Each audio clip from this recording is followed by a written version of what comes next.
听说过王八精渡劫的故事吗？我记得小时候我家后面还没有一排排的新房子，而是一片竹林子。我平时都喜欢到竹林子里疯跑，把手里的红伞当武器，把一根根竹子当敌人乱拍一通。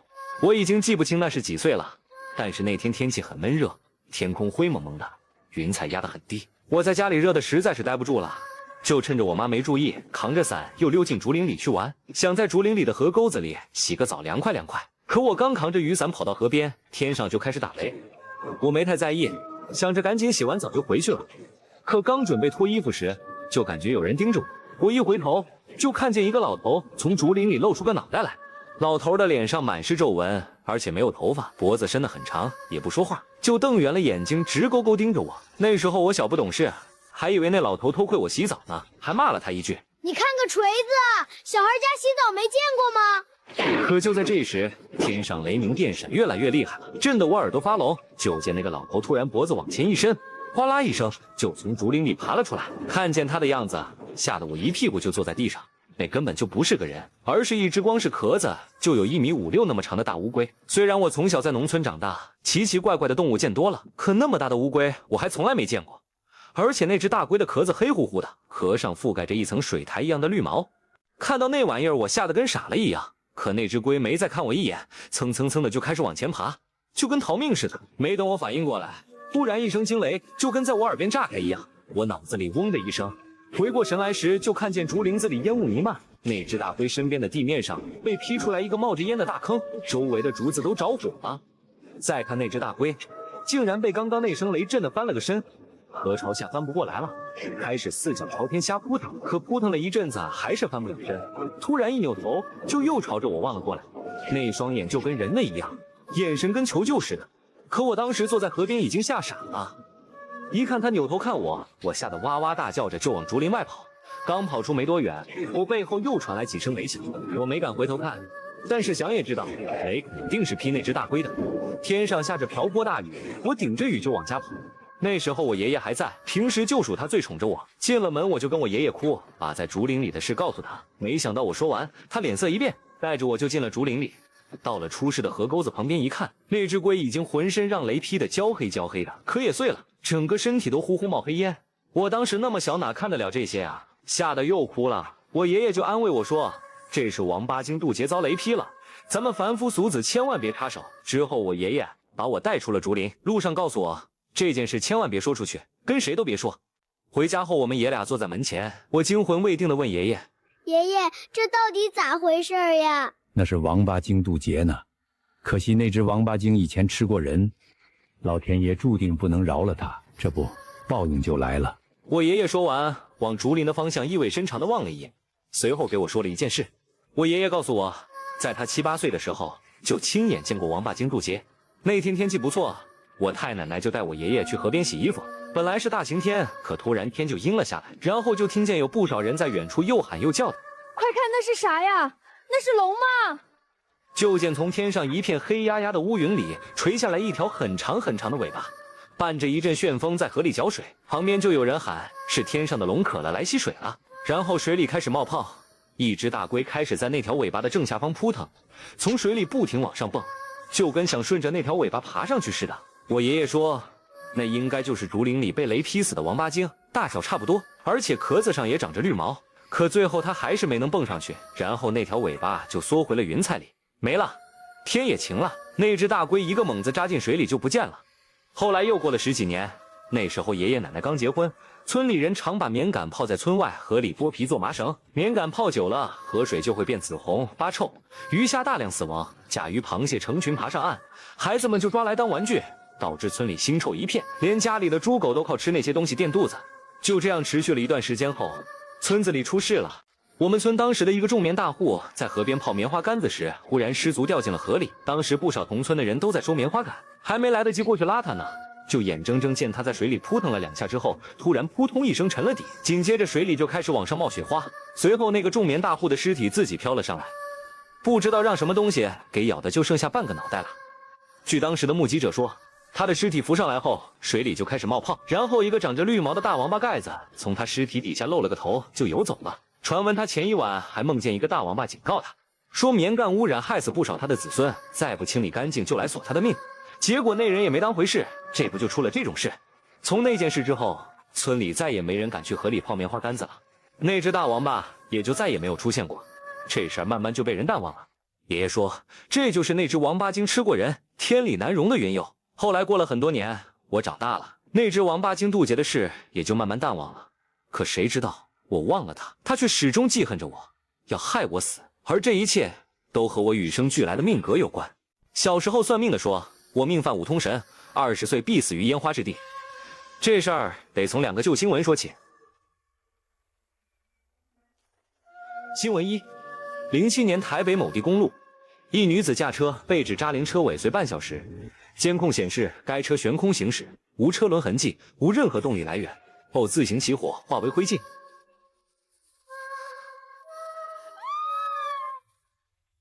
新闻2。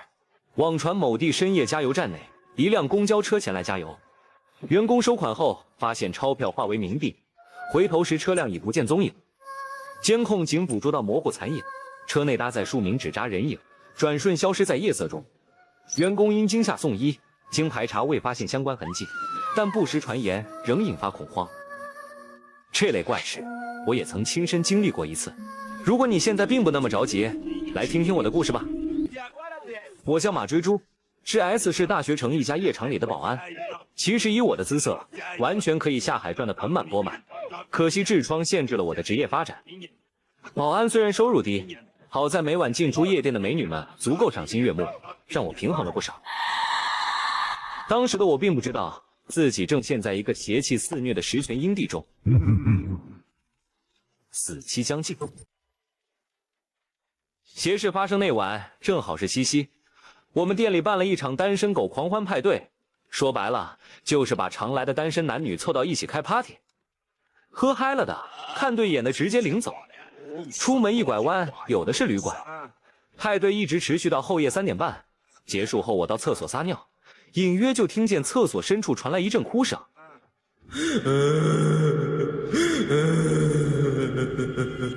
一瞬间我整个人都麻了，都说厕所脏东西多，不能让我碰上了吗？我这人从小胆子大，就顺着哭声往里走，走到最里面的隔间门口时，哭声更清晰了。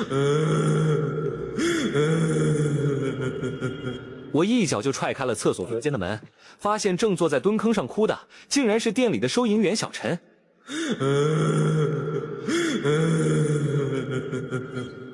小陈，是你呀！你吓老子一跳！刚他喵的拉出来，你一脚，我他喵的又给坐进去了啊！便秘也不用哭这么伤心吧？你知道个屁！我刚让三哥抽了一嘴巴，我委屈。三哥是我们店的老板，江湖上响当当的人物，因为性格冲动，喜欢惹事，得了个外号叫花都平头哥，谁狠跟谁磕。他平白无故抽你干嘛？你是不是偷店里钱了？啊，就这次没偷，我他喵的又收到假币了。最近我们店里经常收到假币，为此三哥没少骂小陈眼瞎，因为那些假币做的并不逼真，而是一张张死人用的冥币。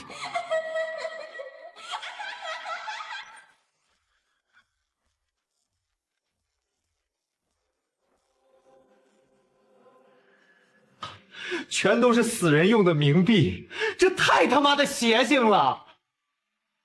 你先别哭，我替你去跟三哥求求情。我说完，转身走出厕所，找到三哥。这时的三哥正一个人坐在角落里磨刀。三哥，你先消消气，法治社会犯不上动刀动枪的。别害怕，我刮刮胡子。我记得假币这事儿，你不是早就让老丁去查了？老丁是三哥的结拜兄弟，在外面也是1号狠角色，而且为人特讲义气，唯一的缺点是有点好色。你不提老丁我还不生气，就他今晚上带出去那妞，什么玩意儿啊？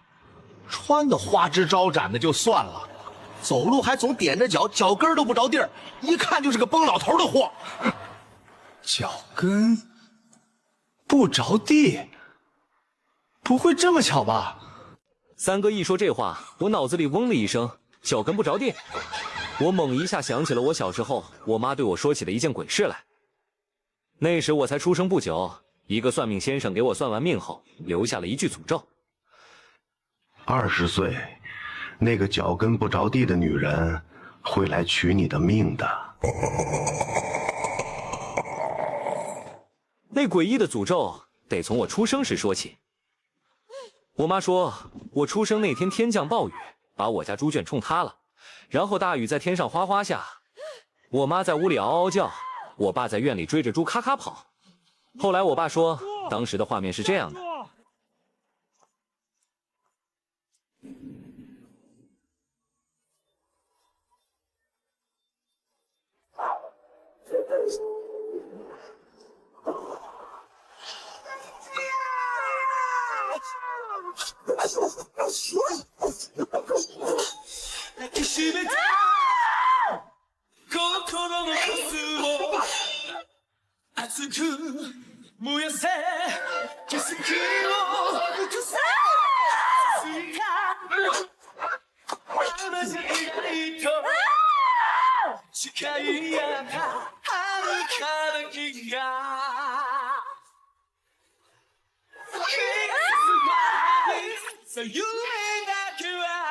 龟派气功。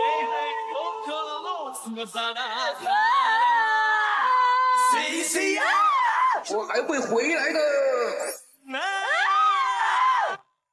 后来我爸就给我起了个名字叫马追猪，说有纪念意义。再后来我满月那天来了个算命的，非得凑热闹给我算一卦，想讨个喜钱。我爸刚抱个大儿子，心里高兴，就请他给我批了个八字。算命的批完，当场念了4句诗：狗拿耗子马追猪，此子遭劫在花都。命犯五通多厄运，弱冠之年命呜呼。啊？啥意思？俺没文化，也听不懂啊。你家娃娃命犯五通八字带煞，生逢3灾3劫，据我估计顶多活到20岁。而且必死于烟花之地。什么时候遇见个脚跟不着地的女人，你孩子的命就算交代了。先生，那有没有破解之法？那算命先生神秘一笑，摇了摇头。这可把我爸妈给吓坏了。这时候，那事不关己高高挂起的算命先生，竟还看热闹般又念起了诗来：瞎子点灯白费油，脱裤子放屁上茅楼。瘸子赛跑瞎胡闹，命中注定你还破个球。你还挺有文化是吧？哥，我他妈弄死你啊！咒我家娃娃就算了，你还比个耶？你挺时髦啊你！当家的你还等啥呢？今儿不把他打出屎来，都算你是个窝囊废。君子动口不动手，媳妇儿。动手的事交给你们老娘们儿，我负责骂街。那天，据说我妈可把那算命先生一通好打，后来这事儿也就不了了之了。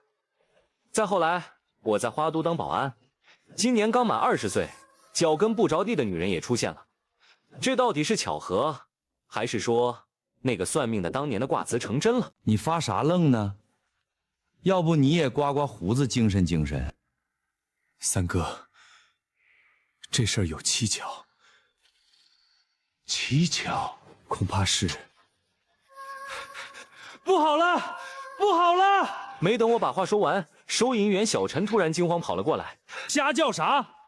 你个小瘪犊子，不能又收到假币了吧？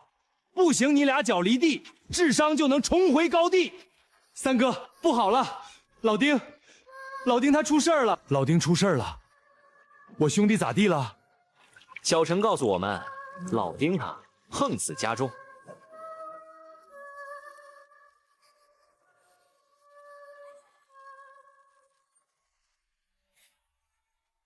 啥？你说老丁死了？你说我兄弟死了？听他家人说，老丁是猝死在了床上，死时七孔流血，眼睛瞪得老大。不可能！前夜他才刚带个妞出去玩，怎么可能突然就死了？那妞难不成也死在了他家？那妞据说也跟老丁一起回了家，可是后来突然就不见了，就像人间蒸发了一样，也没见啥时候走的。老丁死时就他自己在房间里。老丁啊，我的兄弟啊，你咋就死了？你欠我2000块钱还他喵的没还呢！我的火气好大，小陈，帮我泄个火。坤哥，不是，是三哥，你电影看多了吧？你信不信我现在辞职抽你？我的火气好大，小马。我看得出来，三哥很伤心，伤心到用挨揍的方式故意去掩盖。而老丁猝死这事儿，又让我联想到前不久发生的另一起诡异事件来。事发在离这儿不远的另一家夜店，一个公子哥同样也是带女孩出去玩，结果被发现猝死在了车里，同样也是七孔流血，眼睛瞪得老大。同样，那女孩也在此时消失不见。据当时的目击者说，那女孩身穿旗袍，走路时垫着脚尖，脚跟不着地。当晚，三哥带着小陈去帮忙料理老丁的后事，先走一步，而我被留下来善后结算。我锁完门刚要离开，一个戴着鸭舌帽、嘴里叼着棒棒糖的女孩突然出现在我的身后。那一瞬间，我如沐春风。女孩的模样完全长在了我的审美上。这世上怎么会有这么美的女孩？我忍不住痴迷，开始想入非非。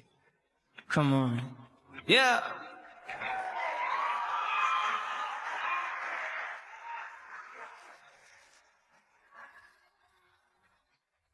手打断了轮回，静悄悄地开，慢慢地绽放它留给我的情怀。春天的手要翻越它的等待，我在暗暗思量，该不该将它轻轻。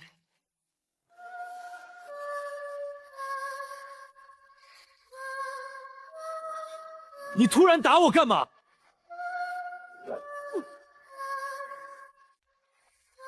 你再打我，我可完手了！你看你这德行，跟他妈个变态似的。你到底谁呀你？没看见打烊了？想崩老头明天早点来。也不知道我二叔非得救你干嘛？救你这种人渣，多死几个老娘觉得也是好事。那女孩说完话就走了，临走也没说出自己的来意，我也就没多想。这老娘们精神病吧？反正我也打不过她，也就没再理她，也骂着街溜溜达达往家的方向走。可没走出多远，又一个女人的身影出现在了我前方视线之中。我瞬间惊住，这女人怎么这么像前夜老丁带走的那个？我开始仔细回忆，旗袍、高跟鞋，长发松散自然地盘在头上，最主要的，走路脚跟不着地，而且神出鬼没。我的天哪，不是她又能是谁？一想起老丁的离奇死亡，我赶紧朝那女人跟了上去。这女人到底是谁？跟老丁的死有没有关系？跟我出生时的诅咒又有没有关系？这次我是要把这件事弄个明白。我跟踪那女人前行了没多久，就见女人突然停在路边的公交车站前，开始等车。片刻后，一辆看起来老旧不堪的公交车从远处缓缓驶来，停在了站点前。起初我有些奇怪，这都后半夜了，怎么街上还有公交线路在运行？而眼看着车门一开，女人熟练地上了车，我也没再多想，赶紧也跟了上去。我才上车，车就再次缓缓启动。初上车时，一切还算正常，唯一奇怪的是，车上的乘客都显得疲乏不堪。其实这也并不奇怪，毕竟这么晚了，这时间还挤公交车回家的，无疑都是刚加完班的苦命打工人。唉，天地不仁，以万物为牛马，生活不易啊！看他们的气色，没工作时猝死就已经谢天谢地了。上车后，女人熟练地找了个空座，坐了下来。我心想，反正现在已经到了车上，那女人就算腿再长也跑不掉，还能飞了不成？于是我装出一副流氓模样，故意朝她走过去，准备摊牌。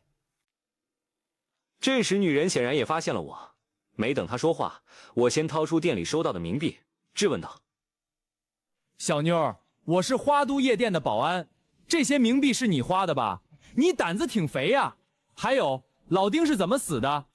你前夜跟他出去过，可别说你不知道。”明明听到了我的问话，可女人却全程保持沉默。这时，车里其他人的目光也逐渐都朝我汇聚了过来。你少在这装哑巴！我跟你说，我这人心理变态，狠起来连女人都打。前天我妈炒菜没放盐，让我一顿踹。你别以为你长得漂亮、身材好、衣品好、腿又长、有气质，笑起来还这么甜，我就不揍你。我的嘴虽然没闲着，可说话时明显感觉到一股刺骨的寒意袭来，整个车里的氛围仿佛都变了。你的嘴巴真甜，可惜缺心眼儿，竟然敢追我到这儿来，在这儿我也救不了你。救我？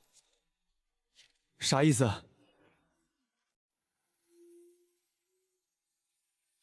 你的胆子是真大，拉怨魂去阴间的灵车，你都敢上？怨魂，阴间。一瞬间，我头皮发麻。虽说从小我爸妈就给我算命，可我向来都是个坚定的唯物主义者。可看到眼前这一幕，好像我变得也没那么坚定了。这一张张狰狞的嘴脸，我还会悟个屁啊！我含冤枉死投不了胎，这才化作怨灵留在人间，只为杀那些渣男，以消解心中怨恨。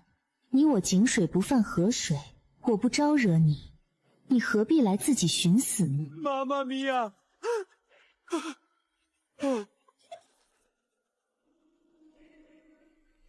我知道错了，我现在下车行不行？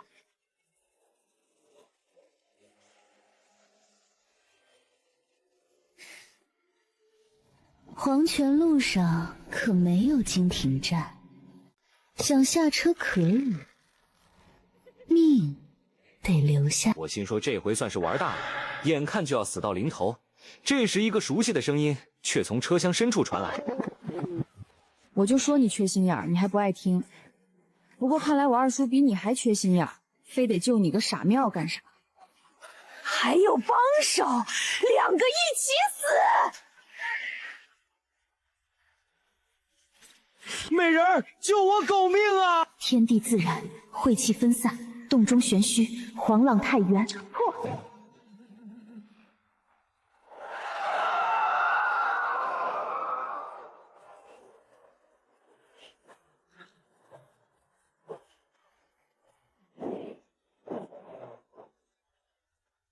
后来我才得知，这貌似甜美却出手狠辣，像个恶魔的女孩，名叫杨小茹，师承自己的二叔杨祖生，乃被奉为福禄三宗的天师玄门道宗龙虎山游方弟子，一生以斩妖伏魔、匡正辟邪为己任。急急如律令，妖孽休得猖狂！而难以想象的是，感觉这东西果然骗不了人，正如我对他的一见倾心。在接下来的一段时间里，女孩和我之间，一段有关于龟毛兔角这一古老刀兵诅咒的不是孽缘，就此展开。这一切简直就像是做了一场梦。随着杨小茹符咒出手，那辆诡异的公交车以及满车厢的亡魂竟全都消失不见。我一晃神的功夫，已经和他回到了公路上。刚还如杀神附体的杨小茹又悠然自得地吃起了棒棒糖。想不到你猫儿不大，本事还真不小。呵，人家是夸你呢嘛，你怎么动不动就打人？打你是为了给你长个记性。女孩接下来的一番话让我头皮发麻。7月7过了就是7月半，盂兰盆会鬼门大开，是泉下亡魂游戏人间的日子。最近一段时间阳间阴气重，是孤魂野鬼作乱的最佳时间。喜欢在夜场玩的人日夜颠倒，身上阴气重，满店的好色淫邪之气就把店里变成了一块阴地，因此把不干净的东西招了过去。听他说完，我赶紧问：“那怎么办？今晚我的命是保住了，可按照你的说法，没准那些邪祟以后还会到店里找替死鬼，我们岂不是很危险？”放心吧，今晚被我教训一顿，那些邪祟但凡要脸，短期内也不敢再来闹事了。我会想办法收拾他们。至于你，奇怪，我已经把你救了，可你脸上死相没减，还得出事儿。这样吧，今晚我有事先走，你再遇到危险就去市北的金庄镇找我就行了。听到这话我崩溃了，我这是缺了什么大德了，还来？可杨小茹根本不再理我，转身就走了。她根本没想到我的危险比她预想中来的更快。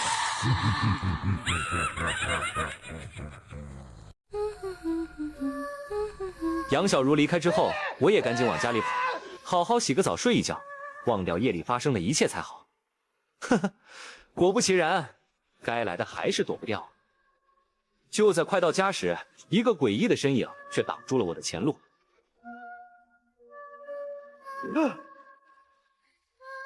你那个挺能打的女朋友呢？怎么走了？你差点坏我好事，以为我这么容易就会放过你。别忘了，有句话叫明枪易躲，小鬼难缠。那句话叫明枪易躲，暗箭难防啊！喂，小鬼难缠你大爷啊！你9年制义务教育是不是没毕业啊？你管老娘！你那女朋友伤了我的元气，反正打不过她，我先要你的命。女朋友个屁呀！她揍我比揍你还多，姐，咱俩才是一伙的啊！都说鬼话连篇，你们男人的嘴比鬼还能编，少说废话。今晚你跑不了。那女鬼光顾着吓唬我，显然没有发现。就在她说话时，一个气势汹汹的身影正从她背后悄然接近。还有什么遗言要说吗？说完好上路。看法宝，开！就他妈你垫着脚走路啊！眼见那女鬼的头掉在地上弹了几下，三哥慌了。小马，这啥情况？不得不说，三哥是真唬我。后来我听说，三哥是想起老丁来睡不着，故意来找我聊天呢。哪知道，就撞见这脚跟不着地的旗袍女正袭击我。三哥猜出他是害死老丁的凶手，这才要帮老丁报仇。哎，你倒先弄清楚对面是人是鬼。得，这下可热闹了。兄弟，你能不能给我解释解释？现在是他喵的啥节奏？别废话了，三哥，快跑吧！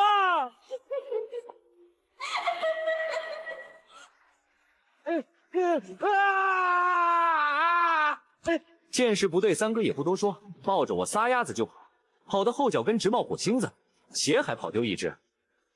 这下我俩吓得都不敢回家了，只能先躲回到店里去，以便从长计议。到底怎么回事？你今天不给我解释清楚，我他娘的把你脑袋也拍下来！三哥，那个垫着脚在咱店里花冥币的女孩不是人，是鬼，咱撞鬼了。在三哥的追问下，我只能把夜里的所见所闻原原本本的对他讲述了一遍，其中不单包括那辆我误上的阴间灵车，更讲起了那个神秘出现的棒棒糖女孩。听我说完，三哥紧张地皱起了眉头，开始认真分析。就在我俩一筹莫展之时，三哥想到了一个办法。小马，我想跟你睡觉。三哥，你别闹，你意思死到临头了，先爽一下再说。你别误会，我意思今儿晚上咱俩都别回去了，做个伴儿，熬过这一宿再说。三哥这话没错，眼下如果落单，万一我俩之一再被那垫脚女鬼找上，只怕死都没人给收尸，还不如两个人先别分开，抻出了事也好有个照应。于是当晚我和三哥都没回家，在店里搭起了地铺。我俩本以为先凑合过这一晚再想办法，哪知那女鬼终究还是不肯放过我们。当晚我正熟睡，一阵诡异的哼唱声吵醒了我。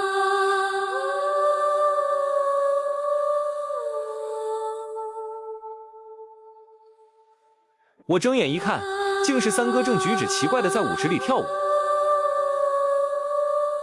而且垫着脚尖。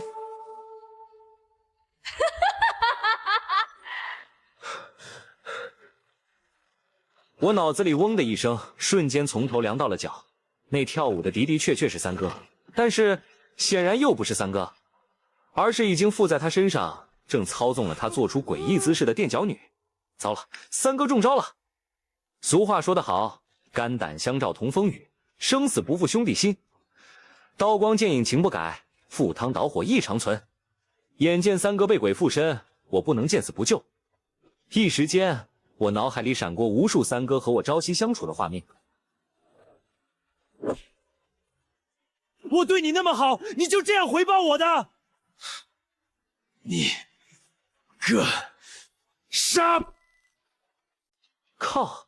我越回忆越觉得把三哥弄死都不多，这王八蛋好像也没干过什么好事。我正不知道该怎么办才好时，那女人突然转过头来看向了我。别着急，下一个就是你。三哥你保重，我他喵的会给你烧纸的。我哪还顾得上多想，心知就算留下也是给三哥赔死，索性还不如跑一个算一个，留得青山在，不愁没柴烧啊。逃到街上，我想起那鸭舌帽女孩的话了。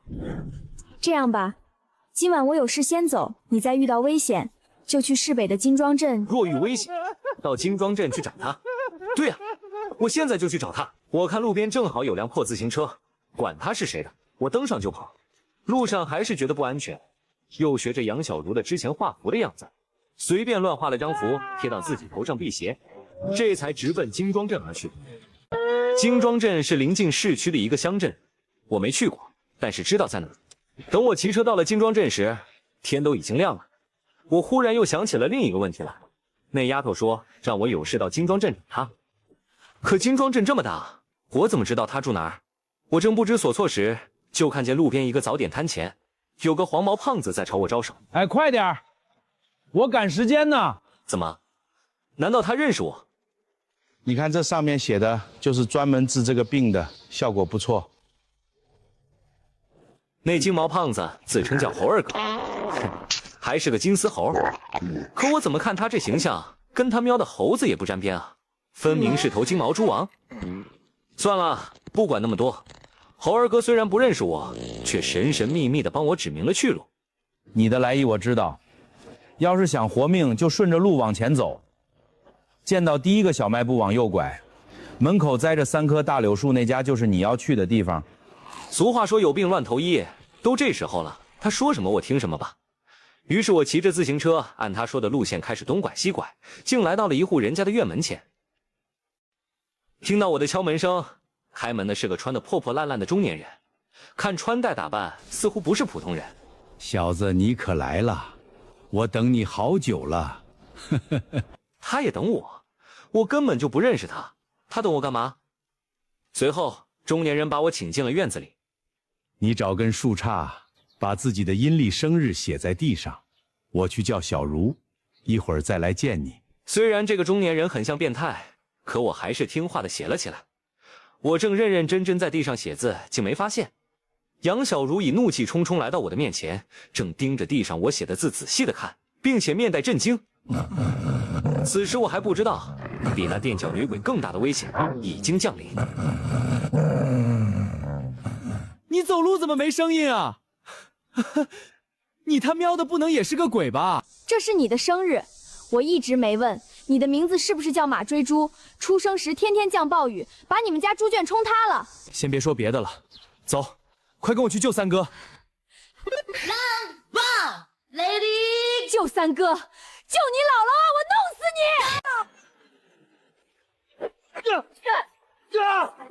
我错了，我再也不敢了。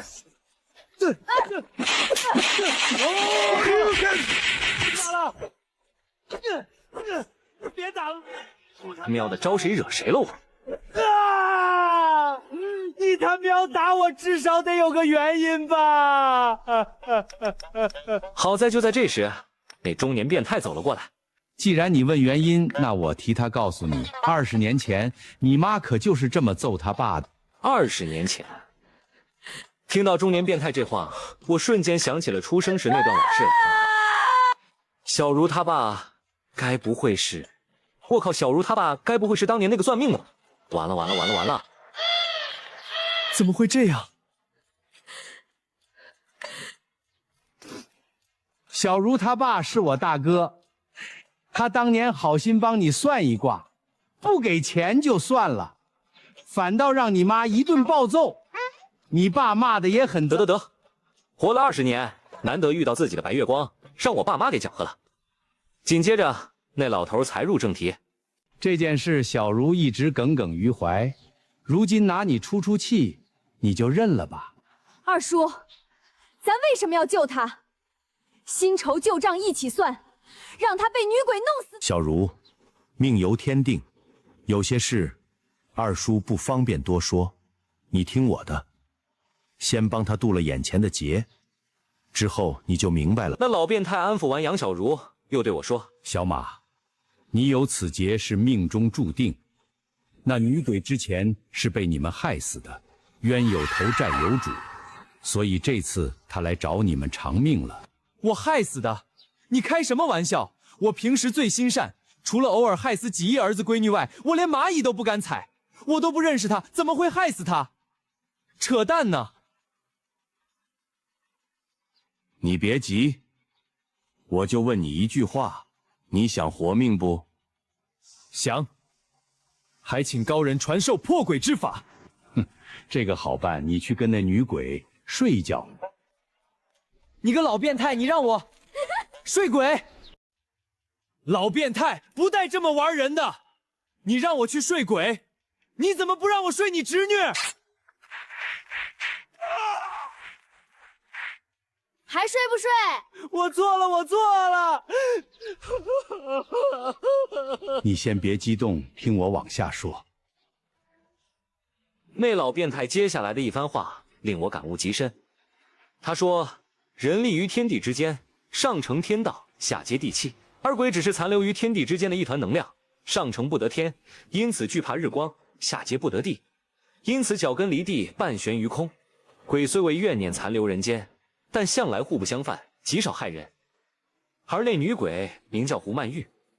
至于那女鬼是什么身份，又为什么要害我们，老变态没有明说，只让我回去问三哥就知道了。”听他说完，我连忙问：“干嘛这么麻烦？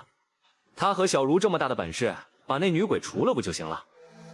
哪知老变态却连忙摆手：“除不得，除不得，此事中尚有因果，非但除不掉，这是你命里大劫。今晚你照我说的话去做，我能帮你了了这桩恩怨。”那老变态正说话时，一辆破破烂烂的面包车停在了大门外，开车的不是别人，正是那个金毛胖子。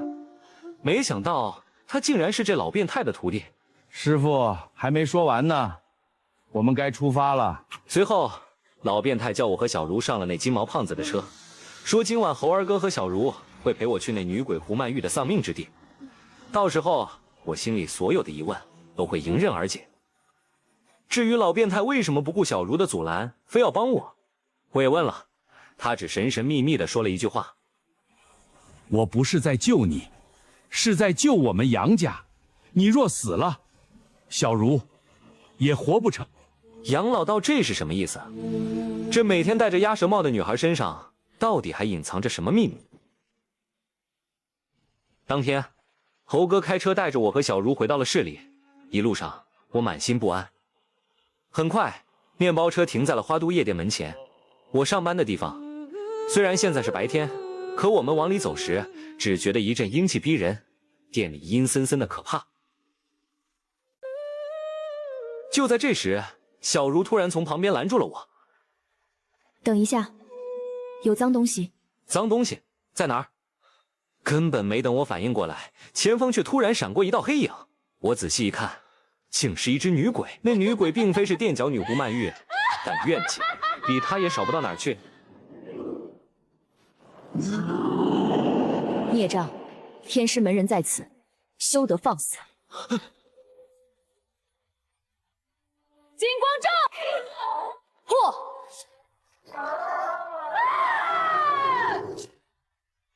这娘们儿出手是真狠。这地方本就是实权的阴地，如今百鬼藏匿凶险的很，得做准备，他说着，掏出一张符纸来，吐了口唾沫，粘在了猴儿哥的脑门上。我还帅不帅？这屁帘不能影响哥的颜值吧？没等我问小茹这是什么意思啊，小茹就解释说，人身上有三光，由心门发出，悬于额角和头顶正中，这就叫三光透顶。这符是用来挡三光的，把三光挡住，鬼就看不见你了。小茹会道法，自然不需要用符来辅助，可猴二哥没这本事，就得上外挂。听他解释完，我问小茹，那我是不是也得贴个屁帘，这样安全一点，对不对？你不用贴，店里脏东西太多，我和猴儿隐匿三光负责捉他们，你负责把他们引出来，总得有个诱饵。诱饵？原来我是诱饵。拿屁股想都知道，这死丫头明显是公报私仇。我没办法，只能跟他们继续往前走。走着走着，前方就到了三哥被鬼附身的大厅，我的心一下悬到了嗓子眼。走进大厅，我一愣，三哥不在店里，而那女鬼胡曼玉也不见踪迹。这时小茹对我说，外面青天白日，那些脏东西不敢露面，我和猴哥闭了三光，他看不到我们，你试着喊他几声，看能不能把他喊出来。于是我壮着胆子喊了起来，胡曼玉，你把三哥藏哪儿去了？你要弄死他我不管，好歹等他把这月工资给我结了。胡曼玉，出来吧，别躲在里面不出声，我知道你在家，你再不出来我可骂街了，你个大……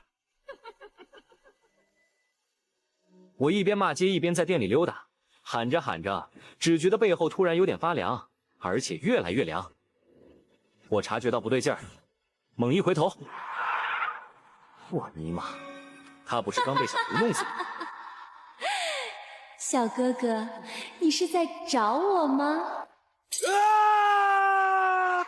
哥哥，我要抱抱！趁我不备，那女鬼突然跳到了我的背上。小茹，快救老子狗命啊！哭什么哭？老娘还没死呢！金光咒！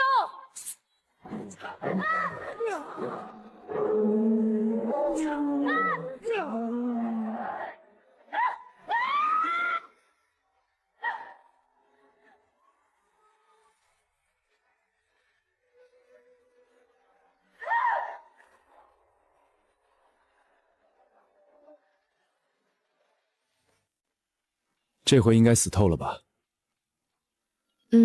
那女鬼总算被消灭了。可就在这时，猴哥的惨叫声却突然从我们背后传来。我和小茹循着猴哥的叫声跑去，到那儿一看，都吓了一跳。这他喵啥情况啊？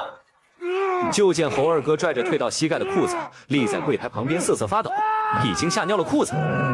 而脸色苍白的三哥此时死死咬住他的裤腿不放。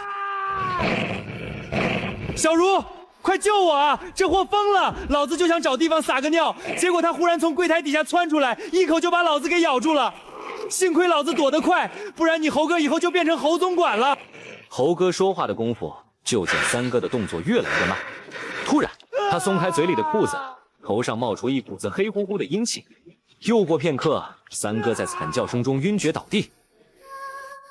这他喵又是啥情况？这一桩桩一件件的怪事，我算是彻底蒙圈了。果然还是小茹聪明，一眼就洞穿了玄机。猴哥，你是不是尿裤子了？你咋知道的？味儿这么大吗？尿裤子？难不成三哥是被熏晕的？这时小茹又说：“你放心，三哥没事。看来是咬裤子时接触到猴哥的童子尿，反倒把附在身上的邪障给破了。”童子尿？我靠，童子尿还有这作用？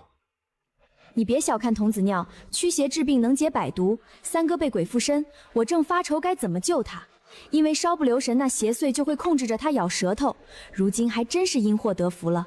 这货长得跟60后似的，还是童子啊？咋的？守身如玉有错吗？老子专……就在这时，三哥悠悠转醒。我他喵的吃屎了，嘴里咋这么味儿？没吃屎就喝了点儿救命的药。我赶紧转移话题，跟他简单叙述起整件事的前因后果来，把三哥听得一愣一愣的。这时小茹突然问道：“老三，你摊上大事了，知不知道？”什么大事？请女菩萨明示。我问你，你认不认识胡曼玉？一时间，三哥的表情凝重了起来。胡曼玉，你突然提他干嘛？三哥表情慌张，显然他认识这个人。三哥，害死老丁的和附在你身上害你的女鬼就是胡曼玉，她到底是谁？小马，你不是也认识他吗？你忘了吗？常有一群崩老头的女孩来咱这儿玩，其中一个叫小胡，还跟老丁咱们拼过酒。听三哥说完，我恍然大悟，脑海中立刻映出了一个身材高挑、留着清秀短发，而且笑起来很可爱的女孩来。还真有这么个人，她是上个月经常到我们店里玩的一位常客。小丫头不单身材好，而且长得漂亮，酒量也特别大，长期是一个人来玩。因此每次过来身边都招来一大群跟屁虫，又是请喝酒，又是请他出去玩什么的。那丫头倒是来者不拒，似乎跟谁都自来熟，平时也玩得开，因此很快就在我们店里结交了一批朋友。连三哥我们这些工作人员都跟他玩熟了，平时喜欢跟他聊聊骚，开开玩笑什么的。可后来不知道什么时候起，那女孩就再没来过了。像这种女孩在我们这种地方不少见，因此大家都是逢场作戏，也没在意，渐渐的就把她给忘了。可她怎么就死了？或者说，难道她本来就不是人，而是个鬼？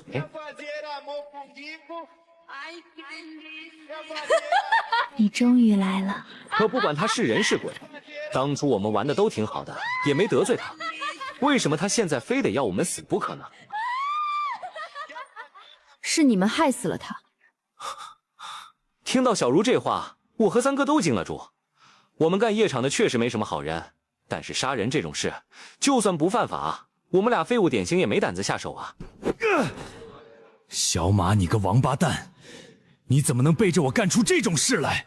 你他喵的比我更像凶手吧？别胡闹了，你俩要是凶手，我二叔也不会让我救你们。小茹的话让三哥我俩如沐春风。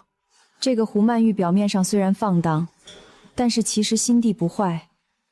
我二叔说，他死是该着有此一劫，但死后怨太深，因此头七夜又回来了，就再也没走。眼看着就是盂兰盆会了，阴气重，他趁机来找你们报仇了。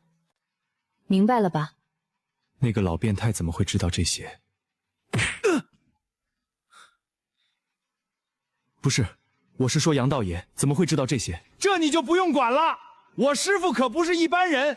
你是我的小呀小苹果儿，怎么爱你都不嫌多。他知道的事儿多着呢。来之前他跟我说，要想知道胡曼玉的事儿，得先去他家一趟，到时候就真相大白了。去胡曼玉家，可他家在哪儿？我不认识啊。还是三哥聪明，把手机掏了出来。我记得胡曼玉在店里办过会员卡，我电话里有他地址。三哥说完，认真翻找了起来，只用了猴哥吃了坨鼻屎的功夫，果然从手机会员记录里翻出了一串地址。这是胡曼玉奶奶家的地址，据说她从小爸妈就离婚了，是一直跟着爷爷奶奶长起来的。后来几年前爷爷死了，现在就她奶奶还……走，去他家。不等三哥说完话，小茹转身就走，我们也只能都跟了上去。我的睡鬼之旅就这么开始了。很快我们就坐着猴哥那辆快散架的面包车到了胡曼玉住的小区。他是本地人，家在郊区，这是个老旧小区，没有高层，因此也没有电梯。我们找到他住的居民楼，地址显示他家在6楼。就在我们走进楼里打算爬楼梯上去时，我发现气氛有点不对啊。这他喵的啥情况啊？楼道里从第一节台阶开始往上，每一节台阶都散落着几张纸钱。办丧事的我见多了，但是他喵的在楼梯上撒这么多纸钱的我还是第一次见。楼道里昏沉沉的，看不见一个人影。我和三哥不由得心里有些发慌，但杨小茹和猴哥似乎完全没有被这种气氛干扰到，在最前面走得飞快。我和三哥相互对视一眼，也只好硬着头皮跟了上去。我不免觉得别人上楼是回家，我上楼他喵的像上坟啊。我终于咬着牙冲上6楼，刚一抬头，整个人直接僵住了。整层楼道全被纸钱铺满了，满地狼藉，阴森逼人。曼玉呀，你快走吧，我求求你了。就在这时，楼上传来了一个苍老的哭声，我顿时感觉裤子有点湿。小茹，我害怕。好吧，她依旧没听见我的呼救，快速冲上了顶楼。上了楼一看，竟然是个一头花白头发的老太婆，正蹲在6楼门口烧纸钱呢。听到脚步声，老太太抬起头来。你们是什么人？只见杨小茹定了定神，径直朝老奶奶走了过去。阿婆，请问您是胡曼玉的奶奶吗？你们是谁呀？怎么会知道我家曼玉？阿婆，我们是她的朋友，平时关系很好。听说她出事了，心里很不好受。这位是我们老板，特意带我们来看看您。我靠，真不愧是我的本命女神，脑子就是好使。接下来就是我们老板的即兴表演了。这时我看见杨小茹已经不动声色地往屋里走去。嘿嘿，女神在哪儿，我就在哪儿。刚跨进门口，突然就扫到了墙上的遗像，顿时我心里咯噔一声。正对门口的墙壁上，胡曼玉正用一双满含怨恨的眼睛直勾勾盯着我。我赶紧看向小茹，只见她又已经悠然自得地翘着二郎腿吃起了棒棒糖。此刻我盯着胡曼玉的遗照，突然感觉到一丝不对劲。小茹，不对劲儿呀！胡曼玉我见过，跟公交车上那女鬼长得也不一样啊。那是因为她不想被你们认出来。如果直接现了原形，吓都吓死你们了。我俩说话的功夫，三哥和猴哥也都已经熟练入场，淡定落座，懂事的让我无话可说。老太太见我们已经在沙发上稳稳当当坐好了，也没好意思赶我们，就从冰箱里笑着端出盆水果来给我们吃。孩子们，谢谢你们来看我，你们还有别的事吗？阿婆，我们想多了解下曼玉的事，都是好朋友，她突然走了，我们心里一直放不下。听杨小茹提到胡曼玉，老太婆的脸色立刻就变了，竟然开始哽咽了起来。小茹赶紧坐过去想安慰她，可刚握住她的手，她的眉心立刻凝成了一团。阿婆，您手好凉啊，您生病了吗？没，我没事儿。也难怪你们这些朋友不清楚，毕竟曼玉是这次刚放假时出的事儿，那时你们都回家了。随后老太太开始讲述起胡曼玉的事来。哎，我可怜的小孙女啊，都怪他爸他妈不管她。爸爸妈妈不要我了，害得这孩子从小就叛逆，我不指望他能出人头地，可谁想到他竟然会在宿舍里自杀呀！自杀！老太婆话说到这儿，我心里当即一震，胡曼玉竟然是自杀。老太婆话音刚落，我和身边的人瞬间就都愣住了。阿婆，你是说胡曼玉是自杀的？老太婆似乎察觉到了我们的反应，她缓缓抬起手，擦了擦眼角的泪水，语气沉重地向我们解释起来。原来那是胡曼玉公司刚放假时的事。后来她回员工宿舍取行李的时候，不知为何，竟在宿舍里用水果刀毁容后自杀了。因为是放假期间发生的事，公司领导就想尽量把事情压下去，给了我一点钱。可怜我个老婆子，到现在都不知道曼玉她是为什么才想不开的。这时我看见杨小茹莫名其妙地在客厅里溜达起来。那你想知道吗？想知道又有什么办法？人都已经没了，我又……既然想知道，为什么不亲口问她？阿婆，曼玉她是不是已经回来了？杨小茹说完一抬手，手里竟然多了个叠得四四方方的黄色纸团。这平安符是我在您家沙发下边发现的，而且不止一张，估计是您从庙里求来想赶邪祟用的吧。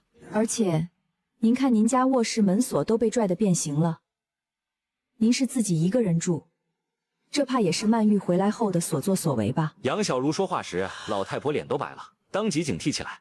你们到底是什么人？阿婆，您别管我们是什么人，总之我们是来帮你的。您真不该对我们有所隐瞒。胡曼玉从小被父母抛弃，心里有恨，又死得冤枉，所以头七夜回来肯定是不会轻易走的。但她犯不着难为你这个做奶奶的。对不起。刚我见您神色古怪，手脚冰凉，说明心虚胆颤。之所以胡曼玉赖在家里不走，恐怕是您做了什么对不起她的事儿了吧？杨小茹说完，老太婆顿时吓得满脸虚汗。我说，据老太婆所说，胡曼玉虽从小没有父母疼爱，却一直很懂事，对她孝顺的没话说。她在公司有份正经工作，可老太太一个人养家，日子紧巴，总觉得女孩子再拼也没用，不如早点找个人嫁了安稳。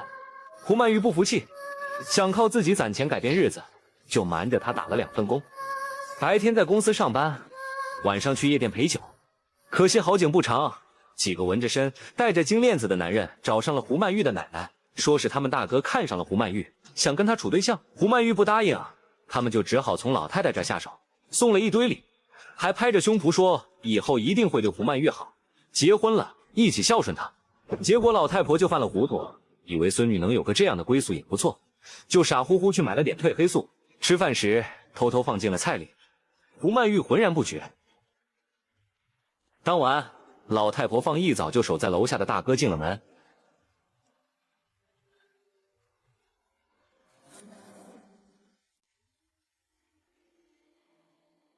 这老太婆她喵的脑子缺根弦吧？我现在真想把她从6楼踹下去，让她清醒清醒。老太婆说完，也已经泣不成声了。我们在旁边看着她哭嚎，没一个人过去安慰。毕竟，这眼泪流得再凶，也洗不掉她亲手把孙女推进火坑的罪孽。我以为米已成炊，曼玉应该能随了我的意愿了吧？谁想到第2天曼玉竟然在宿舍自杀了呀！这件事后，他们给了我一点钱，让我别乱说话。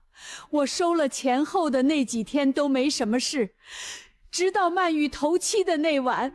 老太婆又哭嚎着说起来，她说胡曼玉头七回魂夜的那晚，老太婆隐约看见门缝里探出一个黑乎乎的脑袋，盯着她一动不动。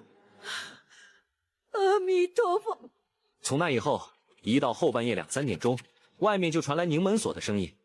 老太太心里有愧，就买了不少纸钱给胡曼玉烧，想赶紧把她送走。说到这儿，老太婆忽然跑到杨小茹身前哭嚎起来。我知道的都告诉你们了，我知道你们是高人，求你们救救我这个老婆子吧！救肯定得救，可还轮不着你呢。咱走吧，准备准备东西，今晚找胡曼玉聊聊去。杨小茹说完，转身就走。我们没再管那个讨人嫌的老太婆，下楼后又回到了面包车上，回了店里。一路上大家都没说话，大概是听了老太婆的话之后，都不禁一阵感慨吧。可就在快到店的时候，一路上没说话的三哥突然满面愁容地对着杨小茹突然开口道：“大师，其实这件事我知道，糟蹋了胡曼玉的人是海哥。”海哥？海哥是谁？这哥们儿大名叫李书海，是老丁的社会朋友，在附近挺有名的。据说手底下有110号兄弟，从来没人敢惹他，即便是老丁也不例外。据三哥所言，当晚胡曼玉现身夜店，老丁先一步动了心，可当时海哥也在场。老丁心知肚明海哥的实力，只能选择退让，将胡曼玉让给了海哥。这件事后，我只记得最后一次见胡曼玉，是他来店里找海哥和老丁，之后就被他们带走了。后面的事我就不知道了。小茹，那我们接下来怎么办？既然已经知道是海哥害死了胡曼玉，我们直接去找海哥吗？那是之后的事儿，该怎么做看你们自己。我二叔只说今晚让我带你们去见胡曼玉，先把这事儿办了再说吧。到了中午，三哥弄了一大桌好酒好菜，想招待这2位大师，好感谢2个人的救命之恩。饭桌上，三哥也不吃饭，就一杯一杯光喝酒。三哥，你怎么了？我也不知道，就感觉嘴里总他喵的有股怪味儿，是不是让鬼附身过都这样啊？坐在对面的猴哥红着脸低着头，一脸尴尬。唉，这都什么事儿啊？吃完饭，杨小茹开始交代起我和三哥来。你和老三现在就去准备东西：1把香，1个香炉，2根红蜡烛，2瓶白酒和1大袋纸钱。另外，再去扎一堆纸糊的童男童女，记住，一定要现胡。今晚，咱们就去找胡曼玉。等我跟三哥准备好这些东西，已经临近傍晚了。到了午夜12点的时候，终于我们出发去了胡曼玉的宿舍。因为还在假期期间，硕大的公司宿舍楼前空荡荡的，黑得伸手不见五指，周围阴风阵阵，感受不到一点活人气息。我们站在胡曼玉生前那栋宿舍楼前，刚要进去，等一下，接下来你走在最前面，每走3步就撒一把纸钱。老三抱着童男童女跟在你后面，记住，不管听到什么响动，一直往前走，千万不要回头，直到进了胡曼玉的宿舍为止。我紧张地咽了一口口水，按照小茹的说法做起来。他喵的，我腿肚子都快转筋了，还得硬着头皮走最前面，3步一撒纸钱，跟个人工撒血机似的。天上黑乎乎的，风一吹纸钱乱飞，我总觉得背后凉飕飕的，好像有双眼睛正盯着我后脑勺。三哥抱着那对纸童男女压阵，此刻应该笑得比哭还难看吧。我终于硬着头皮走进了胡曼玉的宿舍楼。胡曼玉的宿舍在3楼，楼道里漆黑，往上走时，我们尽量不敢发出一丁点的声音来。就在我们快上到3楼时，突然，我靠，谁呀这么大的威力啊？嘿嘿，你们别害怕，我就单纯想试试，放屁能不能把声控灯崩亮。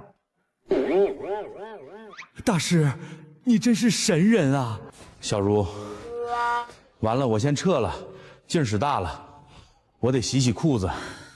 杨大师，恐怕我得陪他一起去。他喵的这哥们儿威力太大，崩我一腿。原来用力过猛，真的会把人生底线一起崩出来啊！两人说完就都提着裤子，一溜烟跑没影了。先别管他们了，咱俩先去找胡曼玉的房间去。好。我俩继续往前走，我依旧每走3步扔一把纸钱。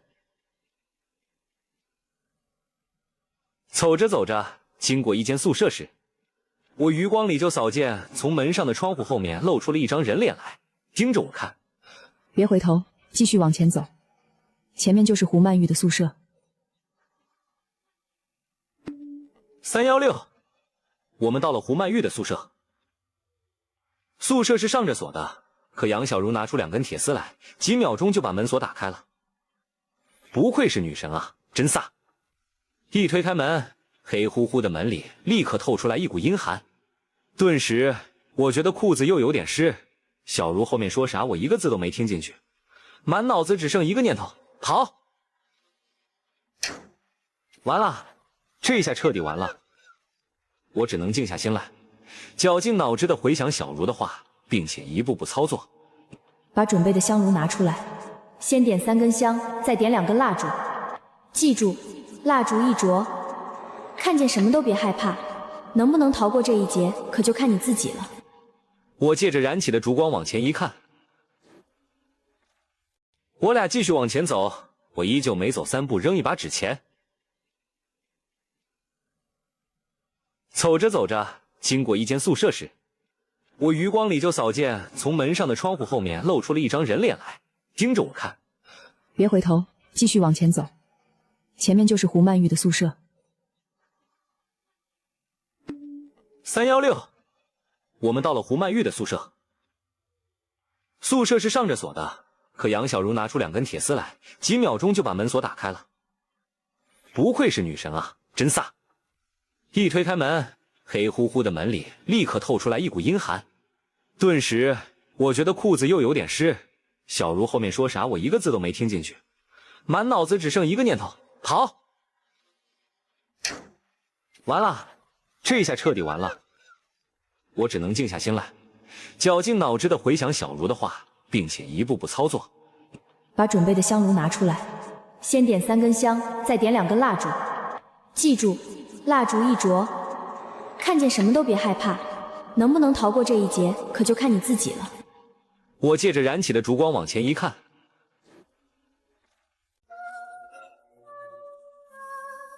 你是胡曼玉吗？对面黑乎乎的人影直勾勾地盯着我不说话，但却微微点了点头。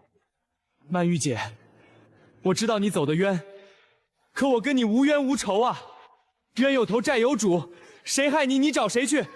别逮着我一个人坑啊！胡曼玉既然起身，缓步朝我走了过来。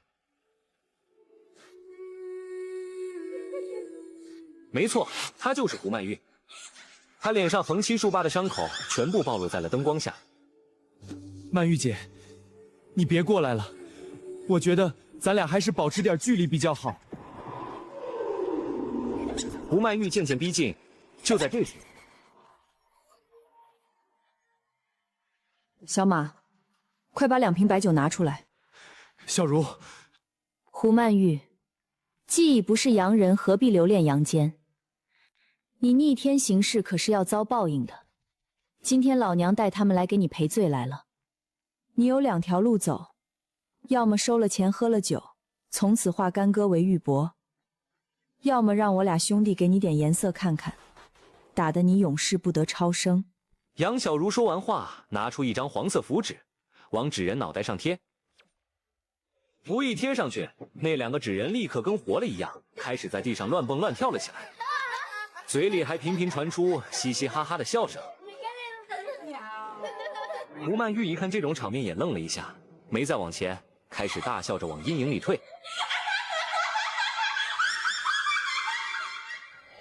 回去跪着盯好这3炷香，3根全都平稳烧完，这桩冤仇才算了。万一烧成2短1长就完了。2短1长会怎么样？那就说明他不肯饶你。人怕3长2短，相继2短1长，真烧成这样，你也就危险了。完了，3根香里2根已经飞快烧短，眼看就要见底，只剩1根还好好立着慢慢燃烧。片刻间，躲在黑暗里的胡曼玉开始嚎啕大哭，哭得人发瘆。开始是她自己哭，随后4面8方的黑暗中都传来一阵阵哭声。这一下不只是我愣了，杨小茹的脸色也难看了起来。不好，这女鬼怎么这么重的怨气，竟然招来这么多脏东西。小茹话音刚结束，突然，那2个自己蹦蹦跳跳的小纸人着了。不对劲儿，胡曼玉死得再惨，也不应该有这种怨气。你快跑，快去把猴子找来！等我反应过来的时候，我已经被小茹推到门外了。我赶紧朝窗前望去，只见原本还鬼哭狼嚎的屋内，突然陷入一片漆黑，再也没有一点动静。小茹，你没事吧？我喊了几声，依旧没有任何回应。怎么办？找猴哥。我赶紧噔噔噔一通狂奔向走廊深处，朝着厕所方向跑去。我推开门一看，里面竟然……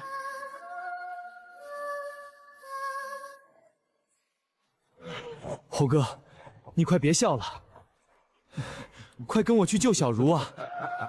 小茹出事了。这时三哥也缓缓转过头来，他俩脸上带着一种僵硬的怪笑，而且脸色苍白，没有一丝血色，眼神直勾勾盯着我傻笑，就跟傻了一样。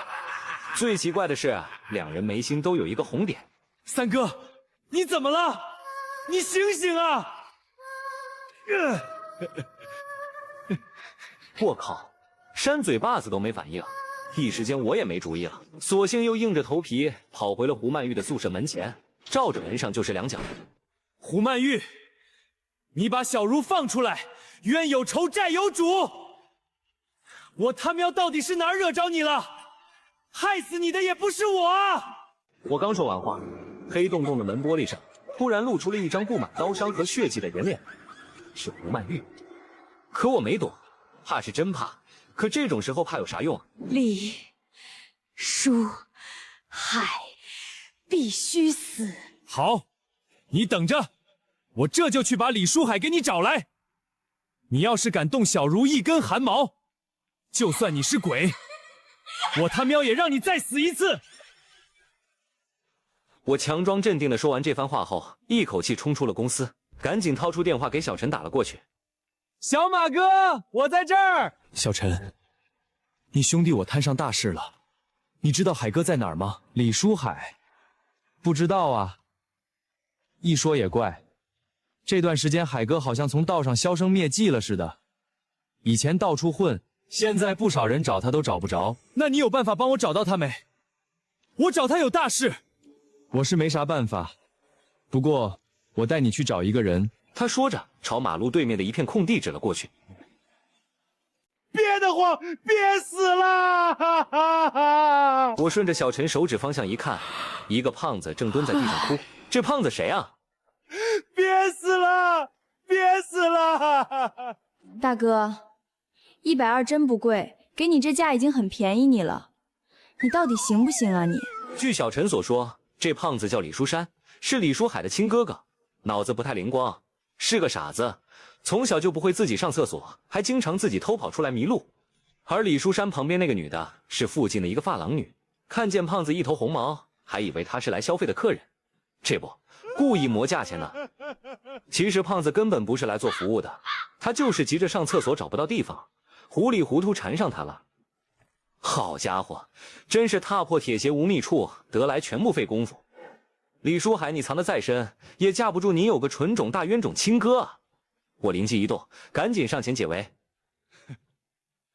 妹妹别怕，你误会了，这是我兄弟，他是个傻子，半夜跑出来乱晃呢，哥哥这就带他走。变态！兄弟，跟哥说，你哪儿憋得慌啊？后面发沉。这家伙原来是想上大号啊！走，哥带你去。我靠，小马哥，你真要帮他？这活儿我可不干，太味儿了。你他喵脑子里想啥呢？跟我走就完了，哥带你看戏去。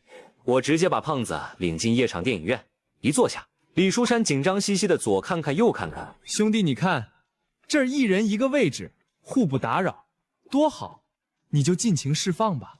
这么多女的，咋整啊？我妈说不能在女的跟前那啥。没事，兄弟，这里黑，大家都自己拉自己的，没人看你。李书山一听这话，左右巡视了一下，开始起身。他走到一个小角落里，开始蹲下。哼，李书海，好戏才刚刚开始。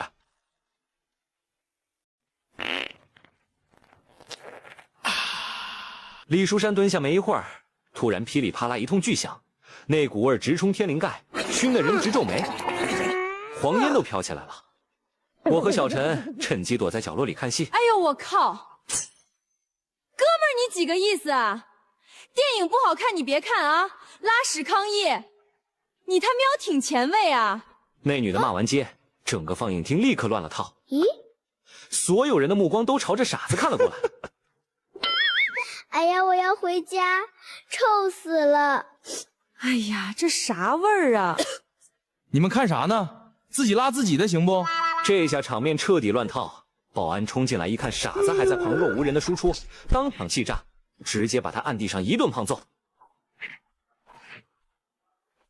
哪个王八蛋把我哥骗这儿上厕所来了？老子今天扒了你的皮！都给我让开！果然，天下没有不透风的墙。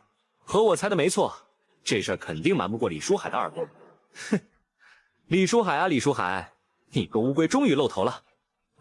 王八蛋，识相点儿，给老子滚出来！他一喊，所有人都不敢吱声了。而我已经趁乱悄悄挤进人群，溜到了他背后。趁着李书海没注意，我一把就夺过他手里的刀，横在了他的脖子上。兄弟手下留情，有话好说。海哥，要找你还真不容易啊！快，让你这些兄弟把裤子都脱了，要不然我宰了你！都脱！听到我兄弟说话没有？快脱！啥？大哥，这你他喵犹豫啥呢？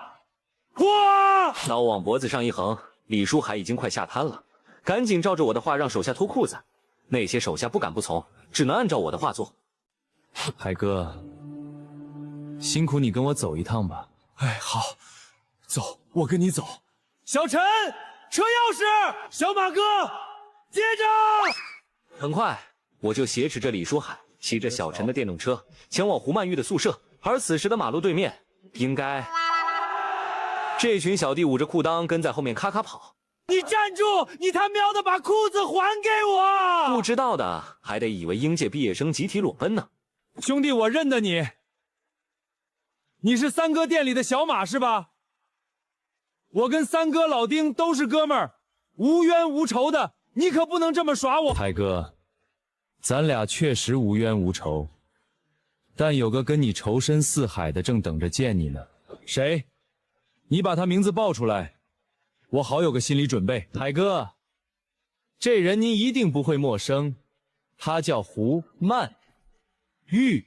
我话音刚落，李书海脸刷一下白了，他手瞬间捏死刹车。兄弟，你发发慈悲，现在就弄死我吧！海哥，你这话啥意思啊？兄弟，既然你是为那女人来的，我也不瞒了，这事儿是我不对，我混蛋，我不该碰她，能做的我都做了，我实在不知道该怎么补偿她了呀。听海哥这意思，难道……海哥，你是不是已经见过胡曼玉了？没错，他确实来找过我。那一刻我才知道，胡曼玉的怨气早已缠得他求生不得，求死不能。自从他出事后，我把我一半身家都捐给庙里了。我天天躲在庙里吃斋念佛，我就是怕他不放过我。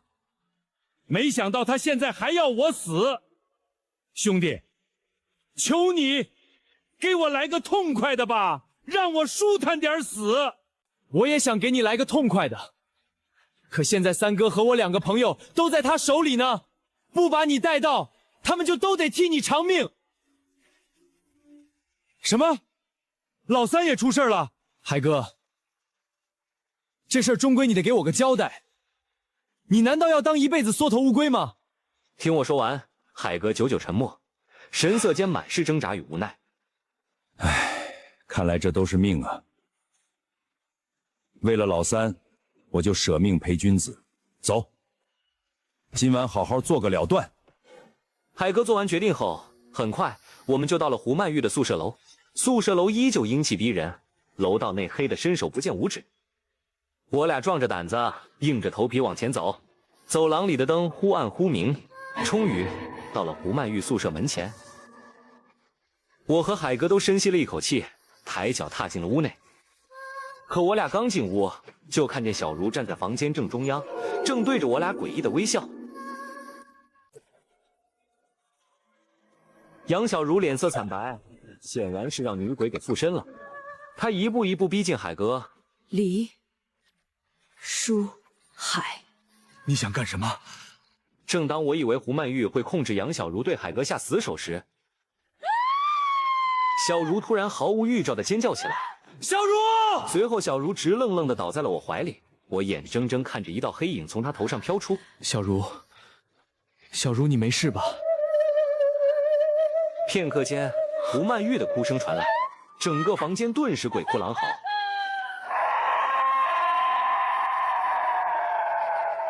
这时，晕倒在我怀里的小茹虚弱的开口：“李书海，是你的玉牌。你脖子上的玉牌和你身上的关公纹身遇了阴气，会放出肉眼看不见的三光，妖魔邪祟根本进不了你的身。玉牌，这玉牌是胡曼玉刚出事的时候，我遇到一个人，他说我身上背了阴阳债，就送了我这块玉牌。我心里有愧，戴上就没再敢摘下来。他后来又说想看看我的纹身，然后摸了几下就走了。那人长什么样？是个20多岁小伙子，长得挺帅。胡曼玉的哭声再度从宿舍里传出，声音传出来的同时，三哥和猴哥的人影浮现出来，2只雪白的手正逐渐爬向他们的脖子。显然胡曼玉也发现李书海的玉牌和纹身有反例，竟用猴哥和三哥的命做威胁，叫李书海摘掉玉牌，刮去纹身。连我都想不到，为了三哥，李书海竟如此讲义气。你别伤他们，胡曼玉，咱俩的仇咱俩自己算，老子今天既然来了，就没想回去。话音一落，李书海抬手一把扯下脖子里的玉牌，狠狠摔碎在地上，碎片应声弹开。接着他拿出一把弹簧刀，咔嗒一声弹开刃口，带着哭音把刀抵在了后背的关公纹身处，一刀，两刀。胡曼玉，你怕玉牌，老子摔；你怕神佛，老子杀。今天老子陪你玩个够！李书海缓步走向胡曼玉，此时此刻他后背血染衣襟，终于他还是难忍剧痛，应声倒下。胡曼玉，我错了，我求求你，你放过我吧！李书海求饶的话音一落，胡曼玉竟然又痛苦地嘶吼起来。你错了，你们是禽兽，是畜生。李书海，我现在这样都是拜你所赐。你要我放过你，那你欠我的，谁来替你偿还？我自己还。只见李书海再次捡起地上的弹簧刀，他没有说话，只是缓缓抬起刀，朝向了自己。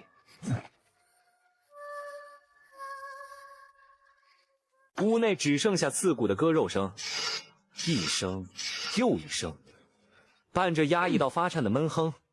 李书海的肩膀跟着微微发抖，他一遍遍磕头认错，一遍遍赎罪，手里的刀却没停下。没一会儿的功夫，脸也已经跟后背一样密布刀伤了。胡曼玉，我什么都答应你，求你放了我吧！放过你？当初我被你逼到绝境的时候，你何曾放过我？海哥哑口无言，当即用一种满含绝望的眼神朝着我望了过来。兄弟，你快给我求求情吧，我求你了！李书海，你不值得原谅，人作孽自有天收，你恶贯满盈，没人能救得了你。小茹说完话，从我怀里离开，往前走去。而此时的李书海更是满脸错愕。丫头片子，老子跟你无冤无仇，你干嘛要害我？小茹，你这话是不是太过分了？你二叔不是让你来救人的吗？没想到小茹竟然恶狠狠地瞪了我一眼，随后悄声对我说：胡曼玉怨念太重，绝不会放过他，想救他就别吭声，一会儿照我说的做。虽然不知道他到底打的什么主意，可我也只能点了下头，赶紧闭上了嘴。小茹继续对胡曼玉开口道：胡曼玉，他怎么对你的你都忘了吗？你的恨呢？如果我是你，我就会让他尝尝你当时被他逼入死局的绝望。这次胡曼玉没有在哭，而是在笑。她从黑暗中爬出，从地上站起，只用脚尖在地上滑动着，飘向了海哥的身后。与此同时，海哥已经完全控制不了自己的四肢了。女鬼飘到他的身后，开始模仿着海哥的姿势贴向他血淋淋的后背。我心头猛地一沉，瞬间察觉到不对劲，胡曼玉竟是要附到李书海身上去。这时小茹忽然皱着眉说：鬼非人世之物，上不成天下不接地，要上人身必以足垫足，垫了人脚就上了人身。我一看，小茹说的还真没错。飘到海哥身后的胡曼玉把身体贴到对方背上之后，马上就要开始垫海哥的脚了。小马，快去！鬼垫人脚上人身，人垫鬼脚下九阴，快去垫胡曼玉的脚！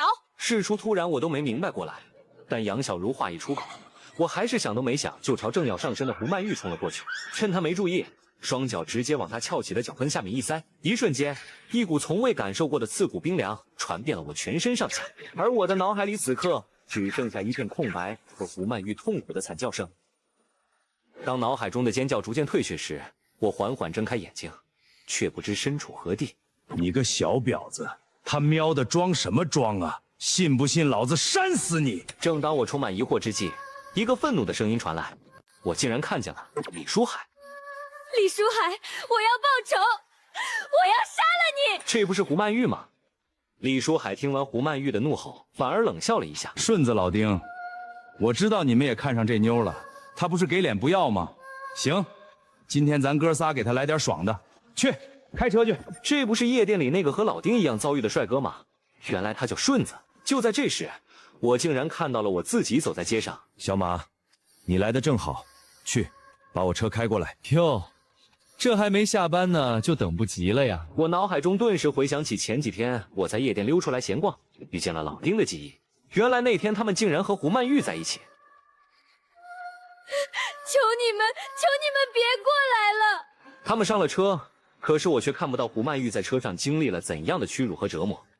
最后，我只看见胡曼玉充满委屈和绝望的坐到了宿舍桌前。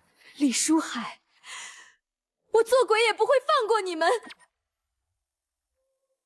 胡曼玉的痛苦惨叫声中，我回忆起那日去拜访杨道爷时，临走前曾问过他这样一个问题。我问他，这世上到处都有怨恨，到处都有情仇，到处都有不公，也到处都有不甘，为什么偏偏我遇到的这事儿，邪祟的报复会来得这么直接？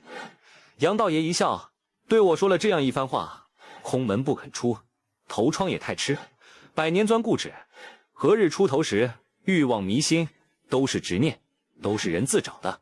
随后他又告诉我说，按照道家的说法，这世上有10种人阴气最重，最易见鬼。第一种，肾气亏虚之人，气虚体先弱，鬼来脚先凉。第二种，作恶心虚之人，草木成鬼影，心虚百祸生。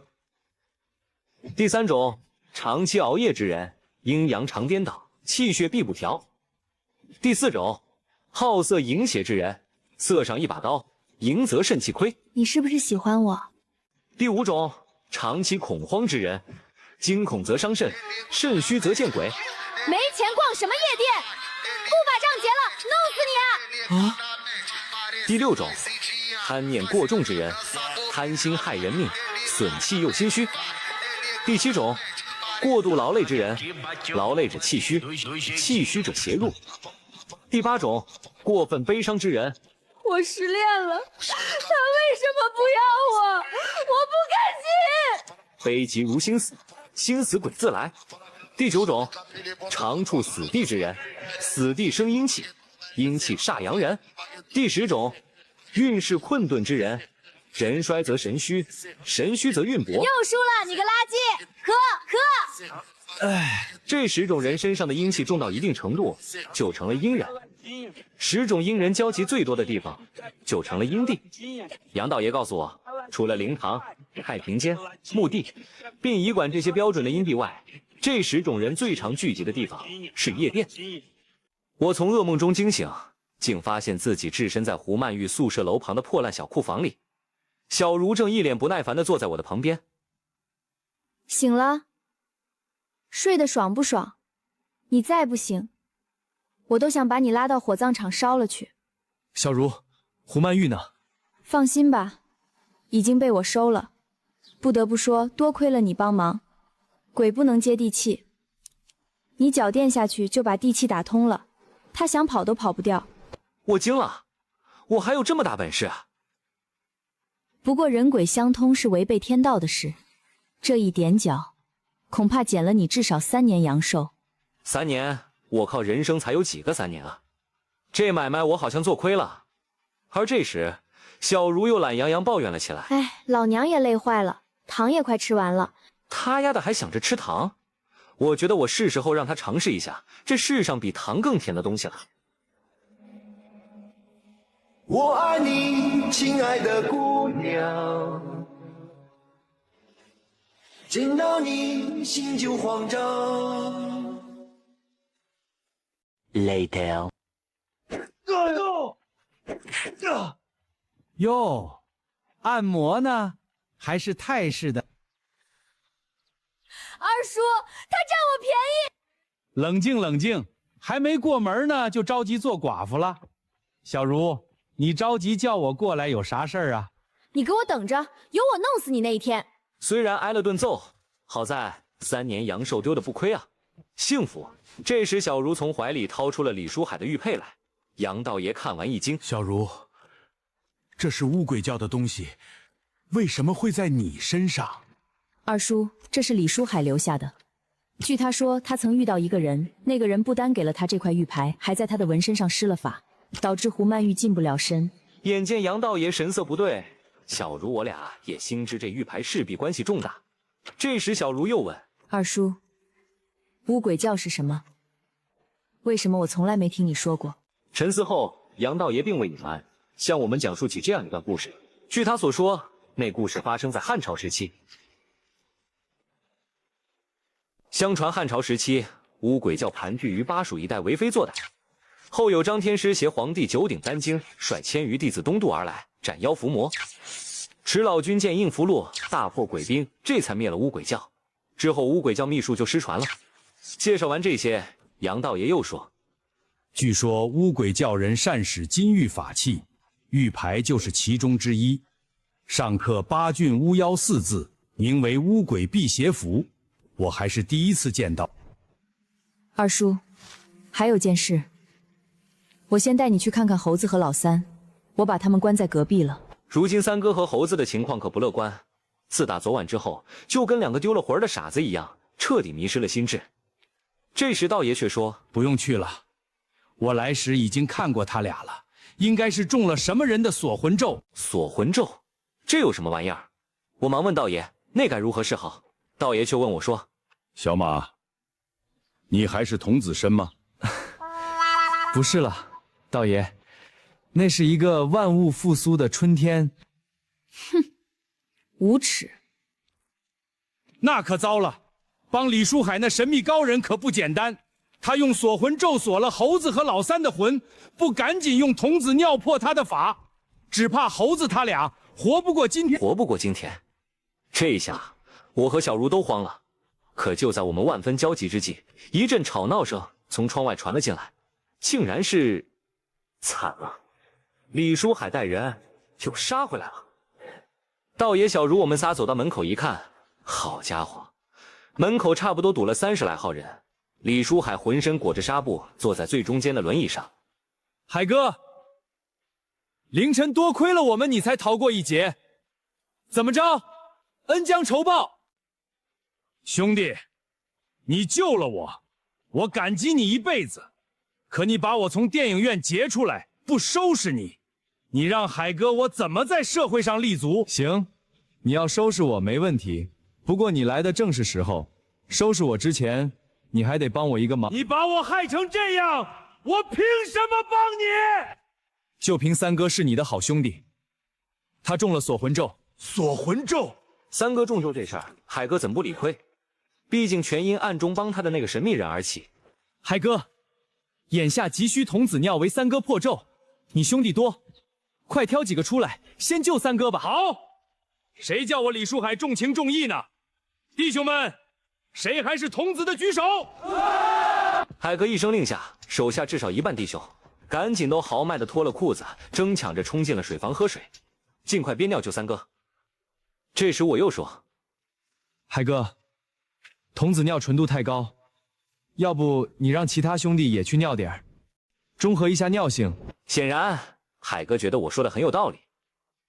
所有人，不管是不是童子的，都去喝水。眼见我故意支开人群，小茹问：“你小子又想什么鬼主意呢？”嘿嘿嘿，你就瞧好吧。30多个混混都喝得肚大腰圆之后，开始到处寻找瓶瓶罐罐，都脱了裤子开始为三哥制药。好家伙，百鸟朝凤，波澜广阔，这种画面可不多见。眼见李书海身边已经没了别人，我笑呵呵朝他走了过去。这时李书海显然也察觉到了不对。小马，你要干啥？小茹，快来削他！我话一出口，小茹立刻秒懂，冲过来就往海哥肚子上踹，我也踹，噼里啪啦把他纱布踹的都是大脚印子。臭小子，你什么意思？你他喵的不是说先救人吗？海哥，你让兄弟们帮忙救三哥，我感激你一辈子。可是你把胡曼玉害得那么惨，我不收拾你，以后怎么在社会上立足呀？此刻李书海已经被打得一句话都说不出来了。小马哥，我可算找着你了！就在这时，一个气喘吁吁的声音传来，我赶紧抬头一看，竟然是小陈。看到小陈，我脑海中顿时又闪现一个新妙招。他喵的，那群小混混真有耐心，光着屁股追了我一宿，我刚把他们甩掉。哎，小陈，你来的正好，看到那一堆裤子没？去捡起来接着跑。小陈的脸瞬间就僵住了。小马哥，你这么恨我吗？要不你直接宰了我吧。我哄着小陈说：“你现在做的一切都是为了三哥，放心，三哥心里会记着你的。”趁着小陈捡裤子的功夫，一辆货车正准备进门口卸货，我趁机又灵机一动，我从门卫室里找了根绳子，一头拴海哥轮椅上，另一头趁司机开得慢，偷偷往货车底盘上一拴，海哥瘫在轮椅上，就跟着货车司机走了。海哥，一路顺风啊！送走了海哥，小陈裤子也捡完了，而我早已通知海哥那群小弟们说有人偷他们裤子。小陈抱着裤子跑，后面30来号人就开始追。小陈吓得一边跑一边哭，离远了一看跟火车似的。小马，差不多行了，快点拿东西过来吧。就在这时，杨道爷的声音传来，我提着那桶童子尿给杨道长后，他直接让三哥和猴哥进浴缸，让他俩泡着去种。没一会儿，两人神色就恢复了正常。看着他俩没事儿，我们都松了一口气。这时杨道长突然开口：“小子，时辰到了，你是时候回趟家了。”回家？我回家干啥呀？你6岁那年做过一件事，结了一桩仇，现在对方已经在你家里等你了。 6岁那年，我就记得我6岁那年爬树摘杏时，看见村长蹲茅坑解手，我手贱就顺手往茅坑里扔了块石头，欠了村长一屁股。小崽子，你站住，别跑！好家伙，把我给打的呀！至于是什么事，你也不用猜，等到了家，你自然就明白了。小茹，你跟他一起回去，这件事没你办不成。眼看三哥和猴哥已经脱离危险了，我们听了杨道长的话，也没再说些什么，把三哥和猴哥托给杨道长照顾后，就坐着大巴车踏上了回家的旅程。将近1天的长途奔波，我们到家时已经下午了。出发前我给家里打过电话，我只能先跟他们说我要带女朋友回去，因此他们激动的早就在门口等着我们了。妈，我们回来了。哎，回来就好，这就是我儿媳妇儿吧？长得可真招人稀罕。我知道小茹现在心里肯定在骂街，但是碍于杨道爷布置的任务，她也只能强忍下想弄死我的冲动。阿姨你好呀。二老高兴的赶紧招呼着我俩进屋，高兴的他俩中午就开始张罗酒席。真别说，小茹虽然平时对我嚣张跋扈的，可在我爸妈面前却表现得斯斯文文的，看得我妈满脸的欢喜。酒席结束后已经深夜了，小茹经过长途奔波也累得不轻，因此也早早就睡下了。而几瓶啤酒灌进去，脑袋开始发热的我，心里突然开始担心起小茹自己睡觉会不会害怕呀。于是我决定去做小茹的守护使者。我推开门进了小茹的房间，看着小茹熟睡的脸庞，我不禁心中泛起一丝涟漪，竟不受控制地朝着小茹的脸蛋贴了过去。就在这时，小茹却诡异地睁开了眼。你可算回来了，我找你找得好苦啊。他说完话，我就发现不管是说出来的话还是表情语气，完全就跟变了个人似的。就在这时，死死盯着我的小茹又开口说话了：冤有头债有主，我可算等到你了。等我！一瞬间，我脑子里嗡的一声，想起了临走时杨老道的那番话来。你6岁那年做过一件事，结了一桩仇，现在对方已经在你家里等你了。我瞬间明白了，小茹就是被这个跟我有仇的玩意儿控制了。我脑海中顿时又想起杨老道的另外一句话：今晚他来找你的时候，不管他说啥，你就说一句话：你个傻叉，你来咬我呀！看他虎视眈眈瞪着我的样子，我下定决心，开口道：你个傻叉，你来咬我呀！你说什么？你再说一遍。你个傻叉！正当我想再次挑衅他时，一瞬间的功夫，他竟然就冲到了我身后，朝着我的肩膀咬了下来。疼得我一声惨叫后，一把就把他从身上推了下去，趁机按住他胳膊，赶紧把他按在地上。小马，你叫啥呀？发生啥事儿了？小马！我抬头一看，竟是我爸妈听见我的叫声，顺着声音已经破门而入，冲到门口了。他俩看见小茹满嘴是血，我还把她压在身下，瞬间误会成我在对小茹耍流氓。只见我妈愤怒地朝我冲过来：你个小兔崽子，憋疯了吧？人家姑娘都跟你回家了，你还猴急什么？我妈揪着耳朵对我就是一顿输出。倒是小茹好像已经恢复正常，坐在床上左顾右盼，一副很懵的样子。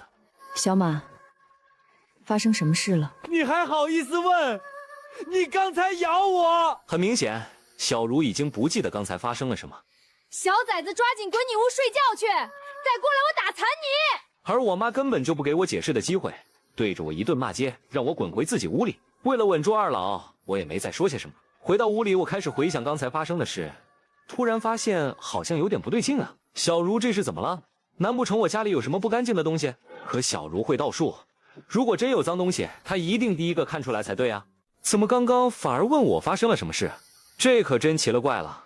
我躺在床上越想越乱，就想再去小茹房里跟她好好说说这事。可刚一开门，就见我妈我爸一左一右坐在小茹房间的门口，防止我再次去耍流氓，手里还拿着菜刀和扫把。好吧，我只能再次回到屋里，打算等我爸妈睡着了之后我再溜进去。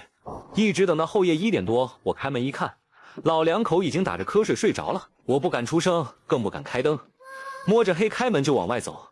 可刚走了几步，往门口墙角处一扫，心里顿时咯噔一声。我门边的墙根底下有双红色的绣花鞋。我咽了口唾沫，胆战心惊地抬了下头，目光往上一扫，只见一个穿着中式新娘装的女人，手里斜攥着一把红色的破雨伞，立在我门边一动不动。你害我死得好惨，我要你家破人亡！听到声音，我顿时直冒冷汗，但还是壮着胆子抬头想看她的脸。就这么一看，我瞬间吓得眼前一黑。我再醒过来时，已经快中午了，正躺在自己床上，我妈和小茹都满脸焦急地守在我旁边。孩子，你终于醒了，你可吓死我了！一见我醒了，我妈激动得差点哭出来。我撑着身子坐起来，顿时觉得头痛欲裂。妈，我这是怎么了？我妈告诉我，今天清早起来，她准备做饭的时候，看见我躺在门口一动不动，叫也叫不醒，吓得我爸我妈赶紧把我架到床上，请了医生来说我可能是贫血晕倒了。我爸赶着上班去，就没等我醒来。你爸早起就上班去了，临走还担心你呢。你跟小茹先聊会儿天，我去给你爸打个电话报平安。我妈走了之后，小茹立刻严肃地开始问我：小马，昨晚到底怎么回事？小茹，我怀疑我家里有不干净的东西。我把昨晚她突然发疯般咬我，以及那个红衣女鬼的事情一五一十地告诉了她，还掀开衣服给她看了我肩膀上留下的咬痕。小茹听完后眉头紧锁，脸色凝重地问我：那女的长什么样？小茹问题刚落地，我脑海里瞬间浮现出那张脸的样子，吓得我浑身的汗毛顿时都竖起来。她的脸上就只有一张嘴，我看的时候正咧着对我笑，嘴唇血红血红的。小茹听了我的回答，明显也被惊住了。不可能，以我的能力，真有脏东西我不可能看不出来。可昨晚我并没发现什么异常。小马，喊着小茹来吃午饭吧。我俩正聊着呢，这时我妈来喊我们吃午饭。既然我和小茹根本争辩不出什么结果来，也就没再讨论这事儿。午饭后，为了缓和下紧张的气氛，我带着小茹去我们村里闲逛。我们村三面环山，虽然不是什么旅游胜地，但是夏天时山清水秀的风景特别好。一走到山脚下的小河边，望着眼前的景色，我俩的心情都好转了不少。这时我朝小茹一伸手，嘿嘿笑着说：嘿嘿，小茹，水里石头多，不好走，我牵你过去吧。小茹脸上一红，但最终还是不情不愿地把手交给了我。她的手很软，手心里都是汗，一握住，我整个心里都暖乎乎的。我牵着小茹往前走，可这时小茹忽然甩开我。我扭头一看，小茹竟然一动不动地站在水里，又对着我诡异地微笑起来。好热啊！而且她正一边嘟囔着热，一边开始脱衣服。眼看着她把身上的褂子脱掉，开始撕扯内衣，我瞬间意识到小茹又是被什么东西控制了。我吓得赶紧冲过去把她扛起来就往家里跑。路上小茹连喊带叫，真跟疯了一样。我直冲回家，趁着小茹还没把身上剩下的衣服撕烂，赶紧把她扔进了屋子里，找了根绳子把她绑起来。我妈一见也吓坏了，赶紧冲进来问我：小马，小茹这是咋了？正当我发愁该怎么跟我妈解释时，原本正在挣扎的小茹靠在床上，又开始诡异地对我笑。你他喵笑什么？你根本不是小茹，你是谁？听完我的话，小茹开始怪笑着对我说：你害我死得好惨，我要你家破人亡！又是这句话，我顿时明白过来，小茹是被昨晚我遇到的那个红衣女人控制了。就在这时，我就感觉脑袋里突然一阵晕眩，紧接着后背开始变得奇痒无比，很快就痒得我抓心挠肝，恨不得把后背的皮都抓出血来。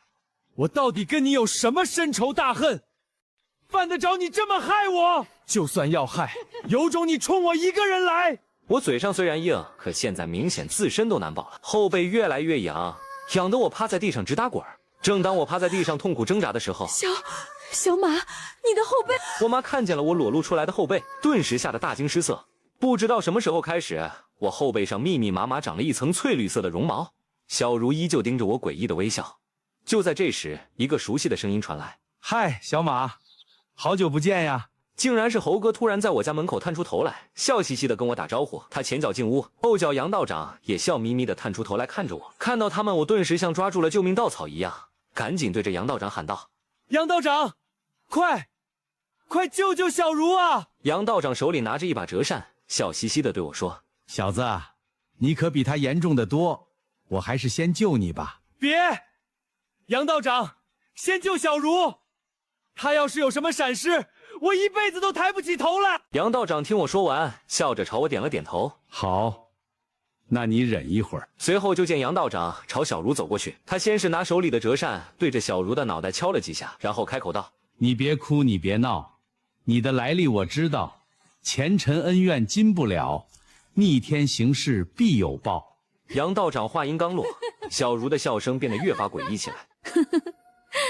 老头儿，这事儿你管不了，你如果非要插一脚，我带你一块儿上路。小茹说完，杨老道却表现得异常平静。我一个泥腿子老道，一穷二白，这事儿我还就管定了。这时我妈满脸担忧地冲过来问杨老道：“这位大师，活神仙，这俩孩子到底怎么回事啊？怎么忽然就都这样了？”杨道长只是安慰我妈，让她放心，说他来了就没事了。随后又转头对我说道：“小子，你知道我为什么非得让小茹跟你回家吗？”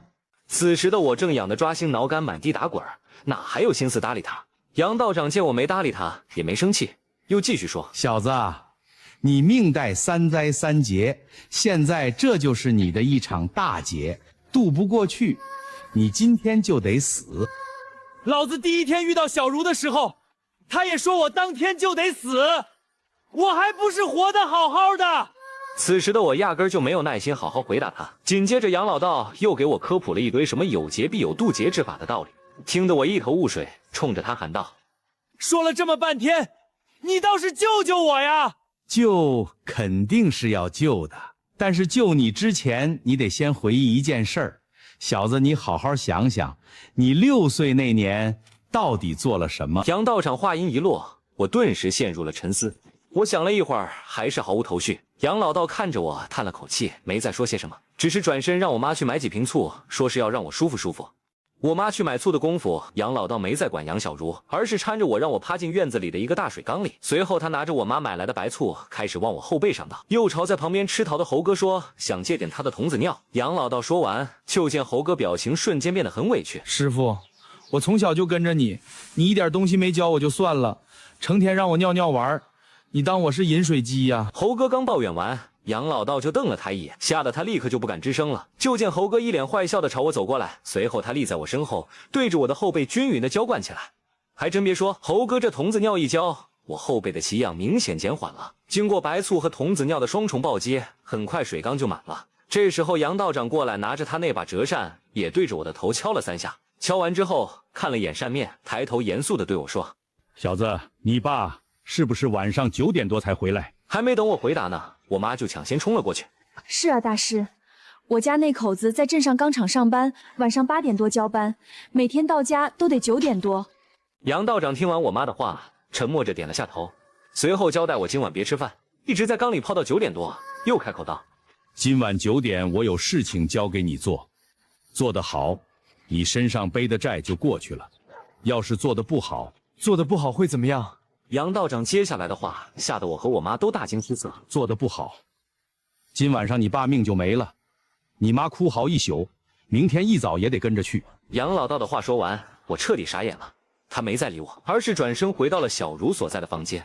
1个多钟头后，小茹和杨道爷一起走了出来。一见小茹，我赶紧问：“小茹，你没事了吧？”小茹不情不愿扫了我一眼，随后说：“我没事儿，倒是你，这回事可大了。他说完，低着头跟着杨老道就出了院子，猴哥也跟着走了。3个人走了之后，我妈赶紧跑过来问我他们是谁，到底是怎么回事。事情已经到了这份上，我索性把所有的事情都告诉了她。说完，我妈脸都吓白了，坐在地上就开始嚎啕大哭，哭自己的命不好，好不容易得个大儿子，还摊上了这种事。而我则坐在水缸里一言不发，思考着当年小茹爸爸说我活不过20岁那句话到底是不是真的。等杨老道他们回来的时候，已经快晚上8点了。猴哥扛着2把系红绳的铁锹，小茹抱着一捆绳子，还拎着手提袋。杨道长让我从缸里爬出来，随后严肃地对我说：“今天晚上你得尽孝，你爸的命可全压在你身上了。”杨道长，你要我干啥呀？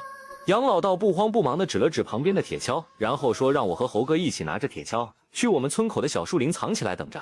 用不了多久，就有一个光头老头扛着铁锹去挖坑，挖完了还会往坑边上放一块石头。他走之后，就让我俩赶紧把石头扔坑里，然后把坑给填上，填完了就赶紧回来。大师，那老头是不是你情敌呀？人家好不容易挖个坑，咱给人填了，是不是太缺德了？你懂个屁！那老头不是人，是索你命的仇家。他在路上挖坑放石头，你爸骑摩托回来栽进去摔下来，脑袋磕石头上就没了命。听杨老道说完，我吓得扛着铁锹带着猴哥就出发去了村口。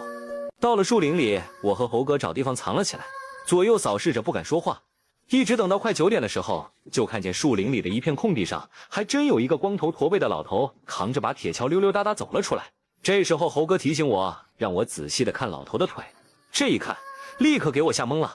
那个老头没脚，膝盖往下是空的，看着是晃晃悠悠走路来的，其实整个人一直在半空中飘着呢。一瞬间我头皮都麻了，强忍着恐惧悄悄地盯着他看。没一会儿的功夫，老头就在路中间挖了个坑，随后真跟杨老道说的一样，从路边搬了块大石头过来，放在坑边上之后，又哼着歌扛着铁锹晃晃悠悠就走了。老头走了之后，我俩才敢出去，先搬起那块石头扔进坑里，随后赶紧铲土填坑。我一边填一边跟猴哥感慨起杨道长的神通广大、未卜先知的能力，猴哥也只是笑笑没说什么。这时我突然回想起刚刚临走前杨道长说过的一句话，还有件事你记着，你俩填坑的时候千万别往两边看。想到这里，我对着猴哥问道：“猴哥，你说杨道长为啥不让咱俩往两边看啊？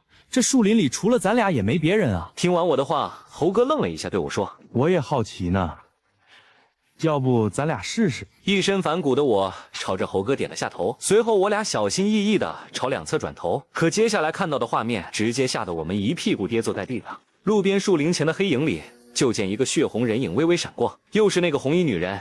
她撑着那把红伞，正直挺挺立在那儿看着我俩，那张惨白的脸上就只有一张嘴往上咧开，嘿嘿傻笑。猴哥我俩彻底吓傻了，扛着锹撒腿就往村里跑，噔噔噔一口气就跑回了家里。进门时，杨老道正跟我妈在院子里坐着乘凉呢，一见我俩回来了，赶紧站起来问：“怎么样？坑填好了没？”我失魂落魄的一边往屋里走，一边跟猴哥异口同声的说填好了。但是撞见那个红衣女人的事，我俩没敢说，毕竟临走时杨老道嘱咐我俩了，千万别往两边看。可我俩非得试试，说出来指定挨骂。而杨老道也没多问，就让我俩坐下歇会儿。这个时间，我妈已经把准备好的晚饭端了出来，忙活了一晚，我也早就饿了，坐下就开始狼吞虎咽起来。我们围坐在院子里吃得正香呢，就听见大门口有响动，往门口一看，是我爸一瘸一拐推着摩托车进来了。看见他脸上的样子，我顿时惊了住。我爸站在院子里，一身泥，一脸血。我妈赶紧慌张地问他：“当家的，你这是咋了？”还说呢，也不知道哪个缺德的在村口道上挖了个坑，可摔死我了。听到这话，我跟猴哥意识到肯定是刚才吓傻了，没顾上那坑填的扎不扎实。这时候杨老道冷冰冰瞪了猴哥我俩一眼，我心虚地解释道：“我俩确实是填好了呀，可能就差了几锹吧。”杨老道叹着气摇了摇头，也没再责问，夹了口菜又说：“行了，命保住了就是好事。你俩吃饱一点，过了12点再去一趟。”什么？还去？猴哥我俩都急了，刚想问清楚，这时候我爸已经洗完脸出来了。由于今天一天发生的事，我妈都打电话告诉我爸了，因此他也没再多问别的，直接对着杨老道开口道：“大师，可多亏了你了，这事儿到底该咋办啊？”杨老道听了我爸的回答，笑嘻嘻地对他说：“你别着急，这件事儿你求我没用，全得看你儿子自己。”杨老道这话一出口，我赶紧问他这句话的意思，是不是刚才他说的要我跟猴哥再去一次那个树林？杨老道点点头回答：对，还去。不过这次去不是填坑了，是挖坑。大师，挖坑干嘛？那个老头害我爸摔了，咱要报复回来吗？这时杨老道摇了摇头说：非也，那个老头你先不用管了，这回你们得挖个大坑，越大越深越好。杨老道说完，让小茹把之前那个手提袋拎了过来，袋子里装着1包朱砂、4枚铜钱、1缸鱼和一大捆零钱。杨老道交代我俩，坑挖好后，用朱砂在坑里围个圈，4枚铜钱埋东西南北4角，鱼缸摆中间。这些都做完后，就开始蹲在坑里烧纸。说到这儿，杨老道又指着扔在旁边的那捆绳子说：这捆绳子你们也带着，烧纸时要是有什么东西掉进坑里，猴子你就往那东西身上尿尿，尿完尿用绳子绑了。这下猴哥不乐意了，又尿尿，师傅你真当我饮水机了咋着？猴哥一抱怨，杨老道立刻瞪了他一眼，猴哥当场就蔫了，蹲在一旁一声不吭开始喝水。接着杨道长又说什么天机不可泄露，等抓到那玩意儿我就什么都明白了，让我们把那玩意儿绑完之后就赶紧把它埋了，埋完赶紧回家睡觉，起来就没事了。等安排好一切后，我们就开始吃饭。吃过饭，我们快熬到12点的时候，杨道长的声音传来：时辰到了，猴子、小马，你们动身吧。猴哥我俩扛着铁锹，抱着绳子，拎着手提袋就出发了。毕竟之前被那个脸上只有嘴的女人吓惨了，这次再去我俩都提心吊胆的。好在到了之后，我俩往埋坑那地方的树林边上扫视了一下，已经没有了那个红衣女人的影子了。我俩都松了口气，于是按照杨老道的吩咐，又开始在原地挖坑。我俩端着铁锹咔咔咔一阵挖，不一会儿的功夫，就在地上挖出了个2米来深的大坑来。看挖的差不多了，我抹了把汗问猴哥：猴哥，差不多行了吧？都挖这么深了。猴哥抬头往上看了一眼，摇摇头说：不行，感觉还是有点浅。师傅说这坑是用来抓那玩意儿的，万一抓不住让他跑了咋办？于是我俩又热火朝天的挖了起来，直到把坑的深度挖到3米左右。我俩扔下铁锹，按着杨道长的吩咐布置好一切后，开始蹲在坑里烧纸。刚开始烧的时候还没什么异常，可突然风越来越大，越来越冷，凉风声往人后脊梁骨里钻。这时蹲在旁边的猴哥突然直勾勾的盯着一个地方，悄声说道：小心点儿，那玩意儿来了。听到这话，我用余光朝着猴哥盯着的方向扫去，瞬间吓得我汗毛竖起来了。就见不远处的坑沿上正哗啦啦的往下掉土渣，一时间我心都提到了嗓子眼，烧纸的手都颤了。可就在这时，就听见扑通一声，一个红色的人影从坑沿上掉了下来。我不敢正眼看，用余光扫过去，一眼就认出是已经见过2次的那个红衣女人。可她趴在地上一动不动，就跟摔死了一样。我不敢声张，就继续低着头烧纸。过了没多久，那个女人突然动了，用2只手扒着泥，开始朝我们爬了过来。她缓缓抬起头来，依旧是那张没有眼睛没有鼻子的脸，仅有的那张嘴正咧开对着我笑。此刻我被吓得一动不敢动，开始求助猴哥。猴哥，咋办啊？别跟我说话，我憋尿呢。猴哥咽了口唾沫，此刻脸上也已经挂满了汗珠子了。没过多久，那个女人已经爬到了猴哥我俩中间，开始对着火堆里燃烧的零钱嘿嘿傻笑。再一看猴哥还是不动声色接着烧纸，而那个怪笑的女人忽然伸手够向了火堆旁边的那个小鱼缸。就是现在，妖孽受死吧！就在这时，猴哥突然一声怒吼，猛一下拔地而起的同时，把裤子往下一脱，开始对着那女鬼撒尿。天赐神通，尿道并除。猴儿哥，开始你的表演吧！就见女鬼的脑袋上滴了几滴尿后，猴哥突然没动静了，他挠挠头，一脸尴尬的样子。我赶紧问他这啥情况，他竟然摇摇头跟我说没了。猴哥，你来之前不是喝了不少水吗？这就没了？这不挖坑一出汗都排泄出去了。这一下我彻底慌了，赶紧对着猴哥喊道：那现在咋办？跑啊！猴哥话音一落，我俩就开始往2侧跑。我咔咔咔一阵跑，猴哥也拎着裤子咔咔咔一阵跑。我俩跑，女鬼就追，女鬼追，我俩就继续跑。这下坑里可热闹了，猴哥我俩又是哭又是叫，女鬼就是追着我俩不放。他咋就这么有劲儿呢？这时就见猴哥顺着坑沿往上一窜，没爬上去，一屁股就掉下来了。我也窜了2下，也没上去，气得我摔在地上，对着猴哥一顿骂街。猴哥，你是真坑人呀！我早就说挖的差不多了，你非得往深了挖。这回咱俩都他喵上不去了。那个女鬼见我摔倒，正在缓步朝我走过来。正当我不知所措时，我摸索到了杨道长让我们带来的绳子。我一咬牙，对着猴哥喊道：“猴哥，跟他拼了！没尿直接绑！”俗话说得好，恐惧的尽头就是愤怒。猴儿哥我俩也不管他到底是个什么玩意儿了，把心一横，牙一咬，转身就朝女鬼身上扑。一时间，那女鬼还真被我俩舍生忘死的气势给镇了住，吓得转身就跑。我跟猴哥急速冲过去，把女鬼的双手捆上。刚一捆上，她就开始挣脱不停，张着嘴斥着牙想咬我们。照她这样挣扎下去，很快就又要挣脱掉绳子，对我们穷追不舍。就在这时，我忽然一抬头，就看见坑上边划过一道光亮，紧接着不远处传来汽车刹车的声音。没等我俩反应过来呢，就听见有人在坑沿前说：“老大，他喵的不知道谁在道中间挖了个大坑，幸亏我眼尖，差点直接开车撞进去。”一听见有人说话，我俩顿时兴奋不已。我急忙对着上面喊道：“哥儿几个救命呀！快拉我们上去呀！”听到我的叫声，坑边上顿时乌泱泱围过来一群人，其中领头的那个竟然是李书海。正当我疑惑李书海怎么会出现在这里时，他已经冷笑着开口了：“呵呵，小马，找你还真不容易呀！幸亏我中午把老三灌多了套出来你家地址，要不然我还真不知道去哪儿找你报仇呢。”我跟猴哥这会儿哪顾得上听他啰嗦这些呀？此刻看着李书海，我心中顿时产生了一个好办法。猴哥，要不要收拾他？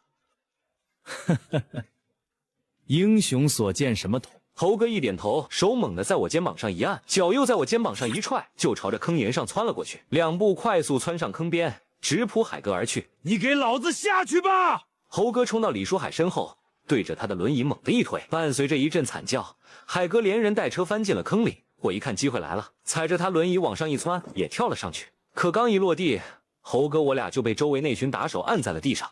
这时海哥正灰头土脸地爬上轮椅，对着我们骂街呢：“他喵的，你俩等我上去，非把你俩打出屎来不可！快，把我拉上去！”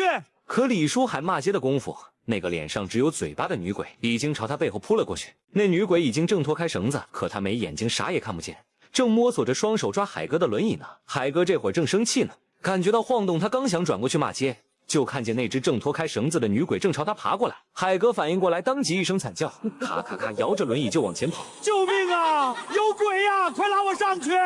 他在前面跑，女鬼就在后面龇牙咧嘴追着他跑。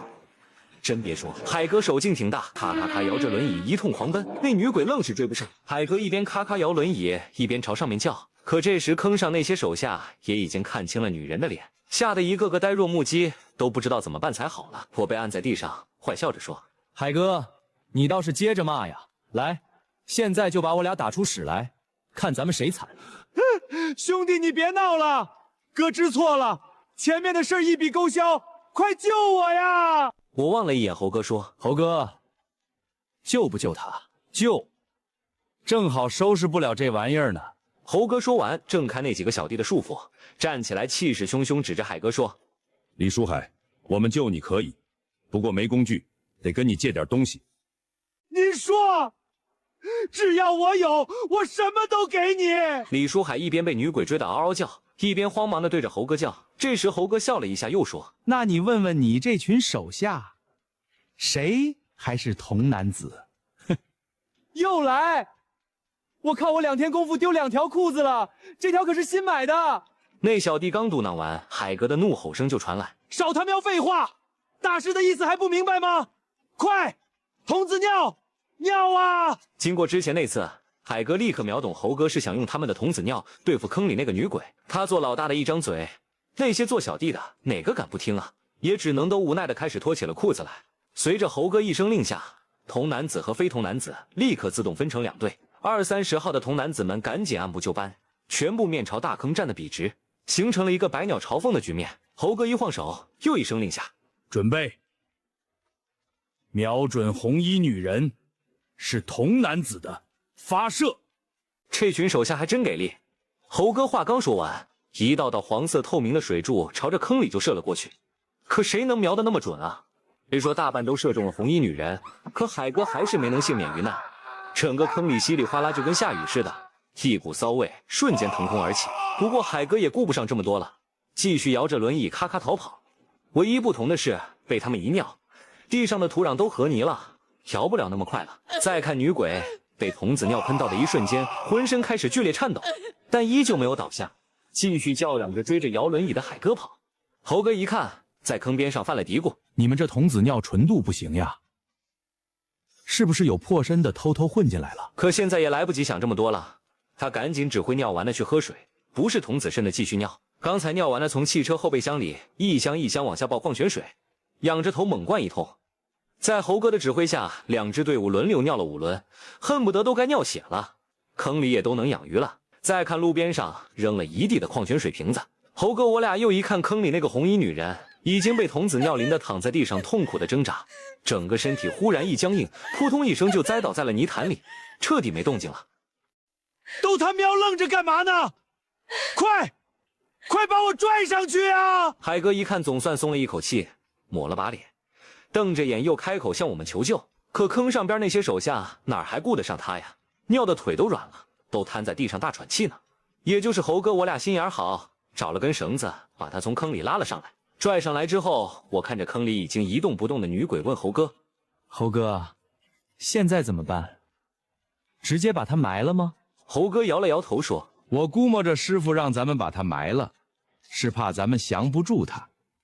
可现在他连动都动不了，不如咱们直接把他带回去。师傅见咱们这么厉害，肯定高兴。我一想也对，于是我俩把女鬼也拽了上来，把她直接绑在海哥轮椅上了。我俩推着轮椅刚要走，躺在地上的海哥忽然喊道：你俩干啥去？轮椅给我呀！你不给我轮椅，我他喵咋回去？对呀，怎么把你小子给忘了？于是猴哥我俩松开轮椅，朝着海哥走了过去。我俩抬脚对着李书海就是噼里啪啦一顿踹。经过刚刚一通摇轮椅，海哥现在连喊饶命的力气都使不出来了。那群手下虽然想救他，可估计实在站不起来，只能都躺在地上骂街了。废物！打完了海哥，猴哥我俩把那20-30号人裤子都给脱了，挨个点火都扔尿坑里了。我又对着海哥说：小子，你现在就2条路走，要么一会儿歇够了怎么来的怎么回去，要么你们就光着屁股上我家掏我去，我不怕挨打，你们也别怕丢人现眼。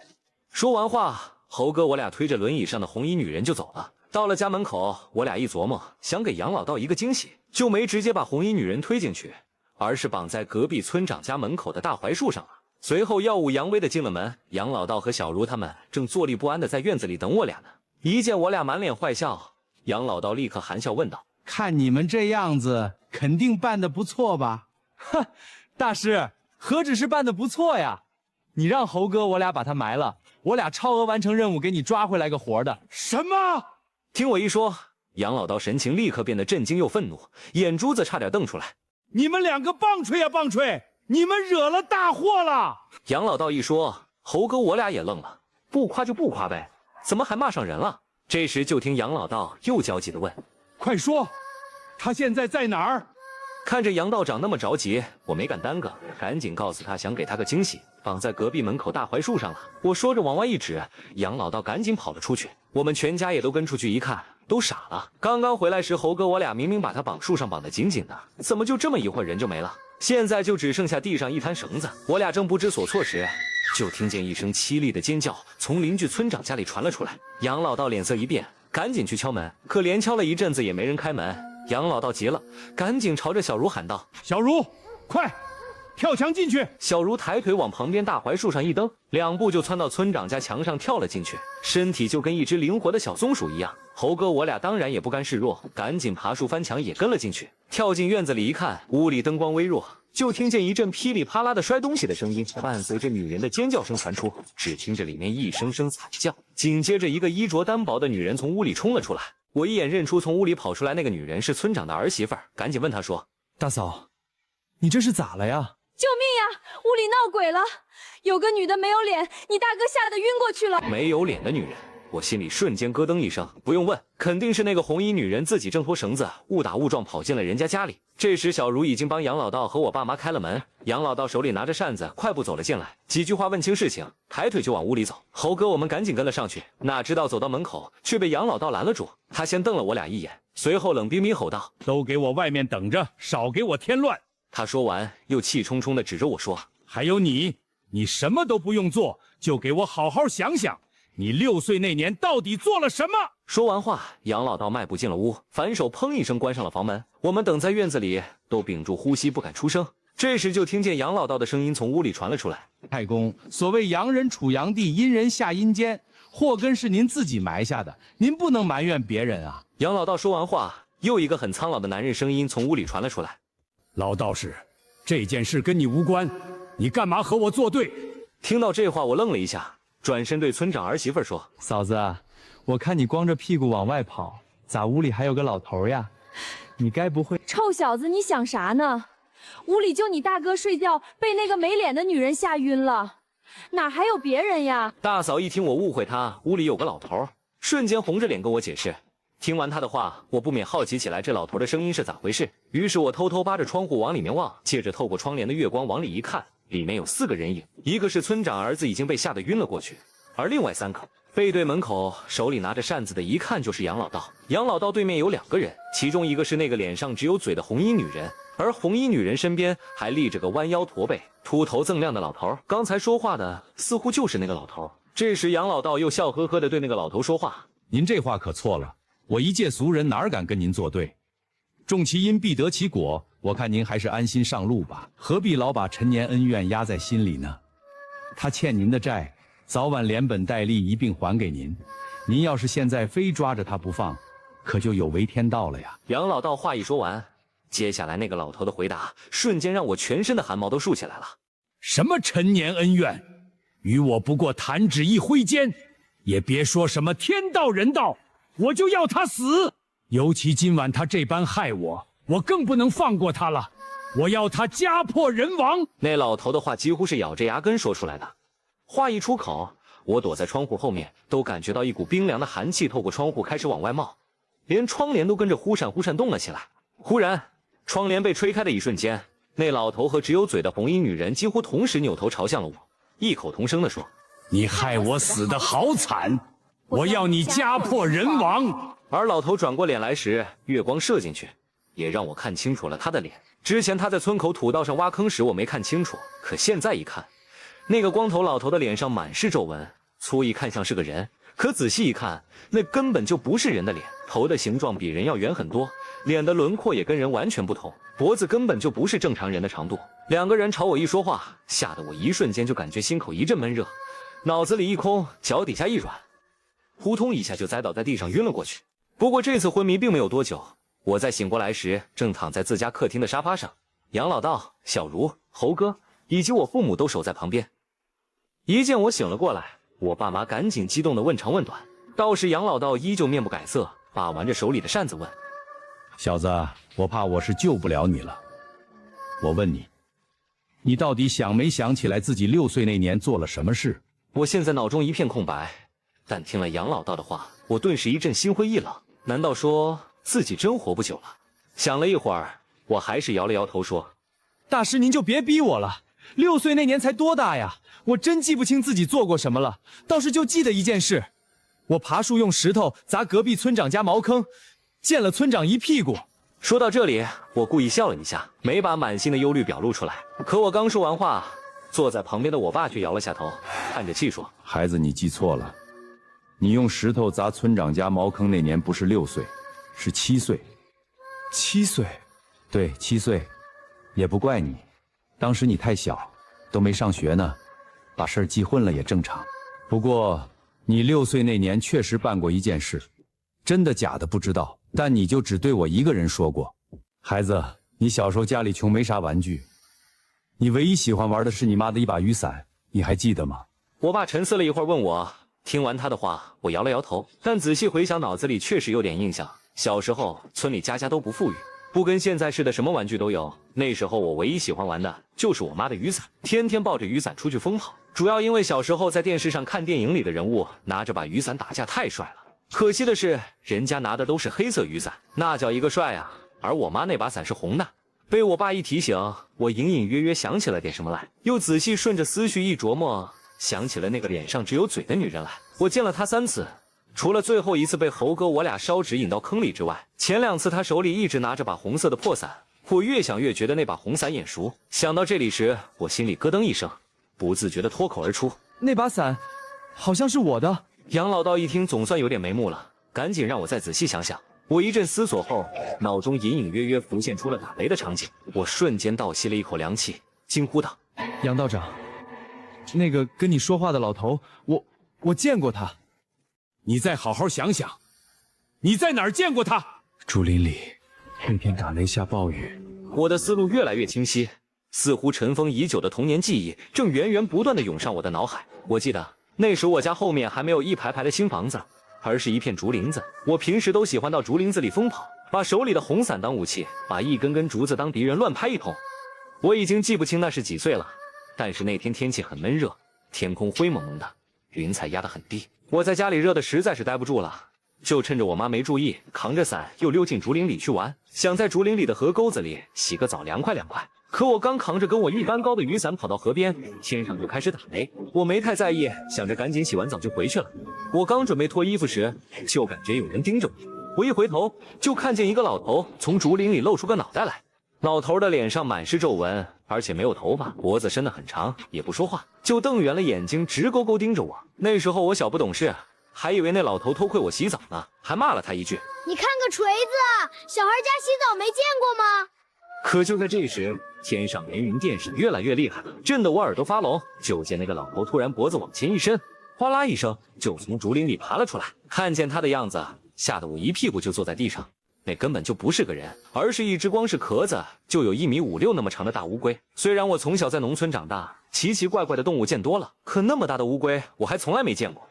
而且那只大龟的壳子黑乎乎的，壳上覆盖着一层水苔一样的绿毛。看到那玩意儿，我吓得跟傻了一样。可那只龟没再看我一眼，蹭蹭蹭的就开始往前爬，就跟逃命似的。没等我反应过来，突然一声惊雷就跟在我耳边炸开一样，我脑子里嗡的一声，回过神来时就看见竹林子里烟雾弥漫，那只大龟身边的地面上被劈出来一个冒着烟的大坑，周围的竹子都着火了。再看那只大龟，竟然被刚刚那声雷震得翻了个身，河朝下翻不过来了，开始4脚朝天瞎扑腾，可扑腾了一阵子还是翻不了身，突然一扭头就又朝着我望了过来，那双眼就跟人的一样，眼神跟求救似的。一看他扭头看我，我吓得哇哇大叫着就往竹林外跑。刚跑出没多远，我背后又传来几声雷响，我没敢回头看，但是想也知道雷肯定是劈那只大龟的。天上下着瓢泼大雨，我顶着雨就往家跑，而那把红色的雨伞就被我遗落在了竹林里。我顶着雨跑回家就开始哇哇大哭，我爸见了就问我出了什么事，我哭着把事情跟他一说，我爸竟然笑了，不但没信我的话，反而说我肯定是做了什么坏事了，回来撒谎找借口呢。也不怪他不信任我，我小时候确实比较淘气，没少犯错撒谎，可这一次终归是真的，我就跟我爸拼命解释，可解释来解释去，他就是不相信。我一赌气，顶着雨就跑出了门，哭着去了我爷爷家。那时候我爷爷还在，平时就属他最宠着我。进了门我就跟我爷爷哭，把在竹林里的事告诉他。没想到我说完，他脸色一变，带着我就进了竹林里。到了出事的河沟子旁边一看，那只龟已经浑身让雷劈得焦黑焦黑的，壳也碎了，整个身体都呼呼冒黑烟。我才6岁，哪儿看得了这些，吓得又哭了。我爷爷就安慰我说，这是王八精渡劫遭雷劈了，咱们凡夫俗子千万别插手。之后我爷爷把我带出了竹林，路上告诉我这件事千万别说出去，跟谁都别说。回家后我们爷俩坐在门前，他又对我说，孩子呀，这件事你千万得忘了，你总想着他，他就也忘不了你。爷爷，这到底咋回事呀？那是王八精渡劫呢，可惜那只王八精以前吃过人，老天爷注定不能饶了他，这不报应就来了。我爷爷说完，往竹林的方向意味深长地望了一眼，随后给我说了一件事。我爷爷告诉我，在他7、8岁的时候就亲眼见过王八精渡劫。那天天气不错，我太奶奶就带我爷爷去河边洗衣服。本来是大晴天，可突然天就阴了下来，然后就听见有不少人在远处又喊又叫的。他们抬头一看，就见从天上一片黑压压的乌云里垂下来一条很长很长的尾巴，伴着一阵旋风在河里搅水。旁边就有人喊，是天上的龙渴了，来吸水了。然后水里开始冒泡，一只大龟开始在那条尾巴的正下方扑腾，从水里不停往上蹦，就跟想顺着那条尾巴爬上去似的。我爷爷说，那应该就是竹林里被雷劈死的王八精，大小差不多，而且壳子上也长着绿毛。可最后它还是没能蹦上去，然后那条尾巴就缩回了云彩里，没了。天也晴了，那只大龟一个猛子扎进水里就不见了。后来到了文革时期，那时候爷爷奶奶刚结婚，村里人常把棉杆泡在村外河里剥皮做麻绳，棉杆泡久了，河水就会变紫红发臭，鱼虾大量死亡，甲鱼螃蟹成群爬上岸，孩子们就抓来当玩具，导致村里腥臭一片，连家里的猪狗都靠吃那些东西垫肚子。就这样持续了一段时间后，村子里还是出事了。我们村当时的一个种棉大户在河边泡棉花杆子时，忽然失足掉进了河里。当时不少同村的人都在收棉花杆，还没来得及过去拉他呢，就眼睁睁见他在水里扑腾了2下之后，突然扑通一声沉了底，紧接着水里就开始往上冒雪花。随后那个种棉大户的尸体自己飘了上来，不知道让什么东西给咬的就剩下半个脑袋了。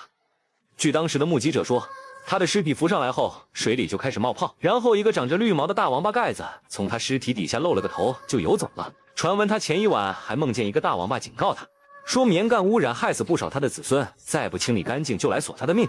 结果那人也没当回事，这不就出了这种事。从那件事之后，村里再也没人敢去河里泡棉花杆子了，那只大王八也就再也没有出现过。这事儿慢慢就被人淡忘了。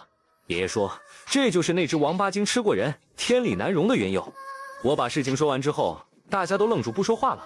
客厅里沉默了许久，杨小茹突然朝我一撇嘴，真不知道你之前是装傻还是冲愣，这不记得挺清楚的吗？小茹话一说完，我也不免疑惑起来。我之前明明怎么都想不起来，可我爸一提示，一下就全都记起来了。正当我疑惑不解的时候，杨道长玩着手里的扇子问我：“小子，当年老龟渡劫，你机缘得见，为何不救？”我靠，这我哪敢啊！我愣了一下，赶紧对杨道长说：“大师您说的容易，我当时才6岁，那王八精那么大，他要一口把我吃了咋整？”你这么想，可他未必这么想。这不，他来找你了。老龟修行1000年，一朝灰飞烟灭，你说他能轻易放过你吗？听了杨道长的话，我心里咯噔一声。难道晚上在村口挖坑的那个老头，就是当年的那只大王八？我后背一阵发凉，又赶紧问道：“可那个红衣服女人呢？怎么着？为了找我报仇，连媳妇儿都带来了？”可杨老道根本没理我这茬，又问我道：“我再问你，你之后又进过那片竹林吗？”进过。我想都没想就点了下头。我这人从小胆子就大，开始的时候害怕，可过了几天想起这事儿来，觉得挺有意思的，就又壮着胆子进去过一次。可我再进去看时，让雷劈出来的那个泥坑子已经没了，那只大龟的尸体也没了，就跟一切都没发生过一样。后来渐渐的，我就把这件事给忘了。再后来村里搞扩建，把竹林铲掉，改了几排房子，这事儿我就彻底没再想起来过。听完我的话，杨道长点点头，话锋一转又说：“其实当时你爷爷说的也没错，世间万物自有劫数，王八精渡劫原本就跟你无关。你当时真要是推了他一把，他的劫就成了你的难，你自己的小命也得搭进去。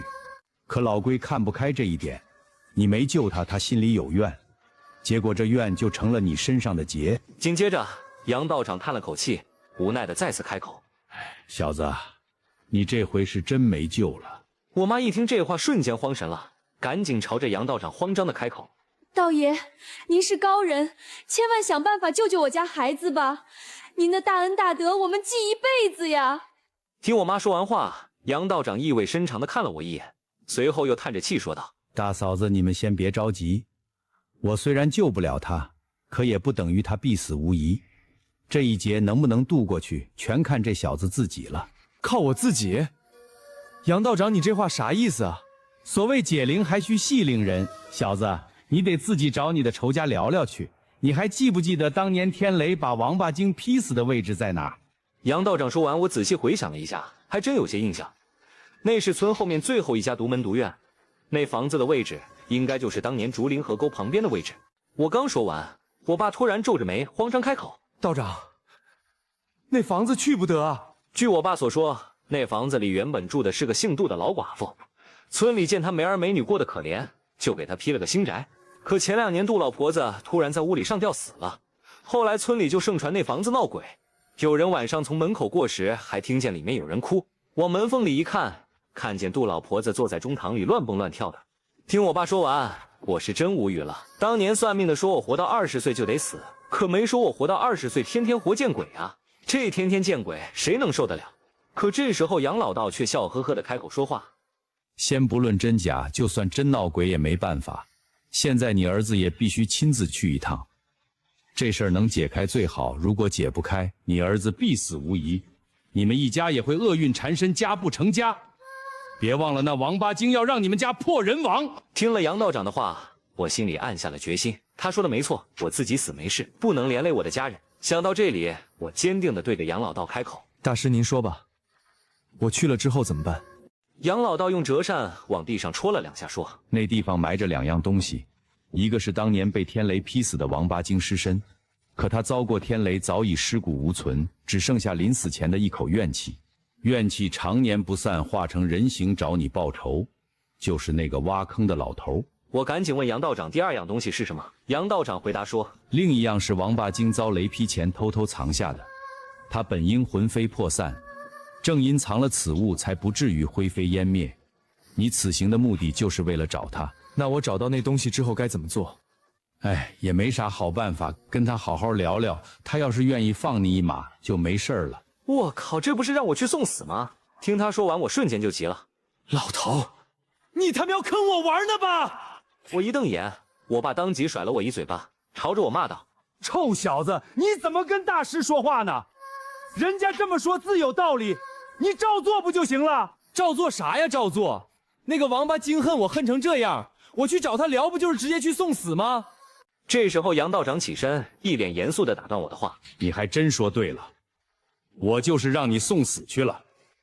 你去了就是九死一生，不去那就是十死无生。”杨道长说完就开始往外走，我家人赶紧把他拦住，问他干啥去。谁知杨道长竟然摆摆手说：“这儿我已经帮不上忙了，是福是祸全靠你自己。”杨道长说完就头也不回地走了。可随后他就发现小茹和猴哥并没有跟上去，他转身刚想问小茹，这时小茹依旧冷冰冰地开口说道：“二叔，我想先留下来，送佛送到西，万一能帮到他呢？”听到这番话，我在旁边激动得差点哭出来。随后又听见猴哥说：“师傅，我觉得我也该留下来，虽然你没教我啥法术，可至少我能助他一击之力。”一击之力是啥意思？就见猴哥说完就开始抱着旁边的矿泉水咕咚咕咚喝起来。我瞬间明白了，猴哥是想用他的童子尿帮我一把。见徒弟和侄女都不走，杨老道沉默了一下，也没生气，而是笑着朝猴哥招了招手说：“猴子，你过来，既然你也要留下，那我临走前教你点东西，兴许能派上用场。”随后杨老道把猴哥带到院子里，搂着他肩膀蹲了下来，在他耳边一阵嘀咕，又用树枝在地上乱画了一会儿。猴哥在旁边听着，连连点头。嘀咕完之后，杨老道站起来就哈哈大笑着走了，几步就消失在了黎明前的黑夜中。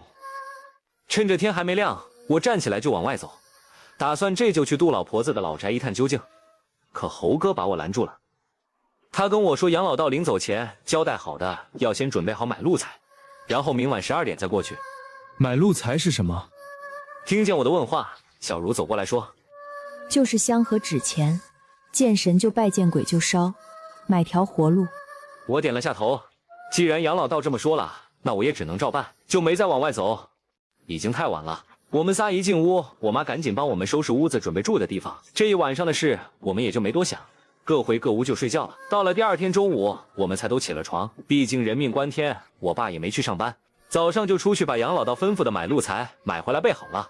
吃过了午饭，我带着小茹和猴哥先去杜老婆子的老宅门口溜达了一圈。大晴天外面很热，可经过杜老婆子的宅子时，就感觉一阵阵阴凉随风飘来。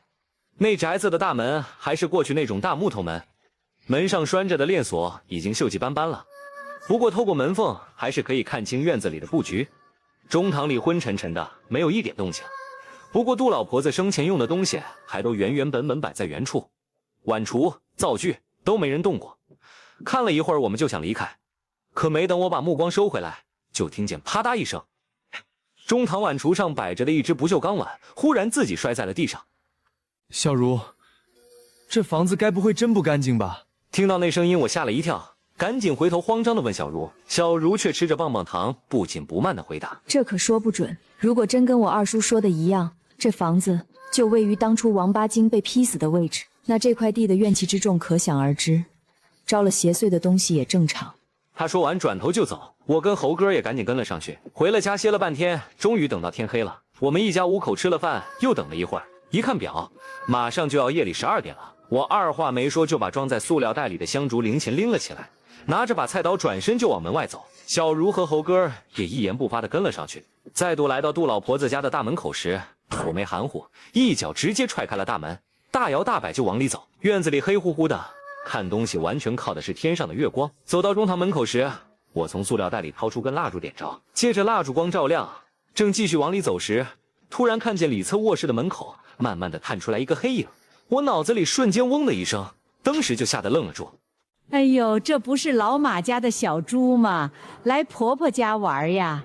这不是杜老婆子的声音吗？我壮着胆子往中堂里走了2步，用烛火一照，果然，满脸皱纹的杜老婆子正站在里屋门边，朝我嘿嘿傻笑呢。小茹，现在怎么办？吓得我赶紧问小茹，可没等小茹说话呢，从里屋又传出一个苍老的男声：“既然来了，干嘛不进来坐坐？我可等了你10多年了。”我一听就是那个光头老头的声音，我咽了口唾沫，壮着胆子就朝杜老婆子走了过去。杜老婆子正站在门口朝我怪笑，吓得我心里一激灵，但也只能当没看见。我让小茹和猴哥在门外见机行事，万一有什么事也好第一时间救我。他俩点了点头，猴哥则把我们带来的香烛零钱掏了出来，蹲地上准备对着杜老婆子烧。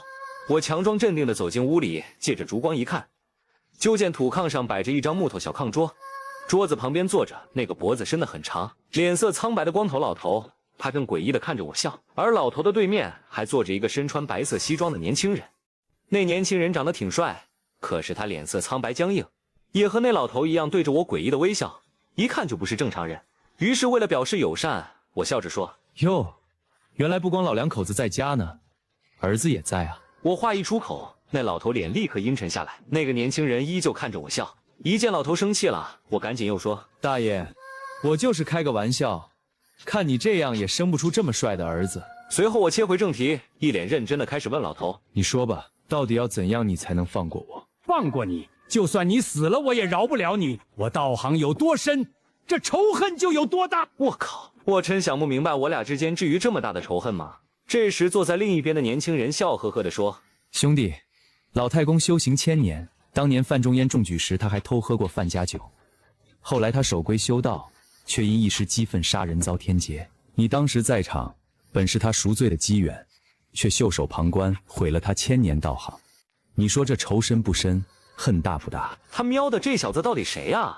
我都不认识你，你瞎叨叨啥？他说完就看着我笑，也不说话。这时候猴哥的声音传来：“小马，你倒是把打火机给我呀，我没活怎么烧纸？”猴哥一边冲着我说话，一边往屋里走。他一抬头看见那个年轻人，瞬间愣住了。“白龙，你在这儿干嘛？”原来这小子叫白龙。这时小茹听见声音，也激动地跑了进来。“白龙哥，真的是你？”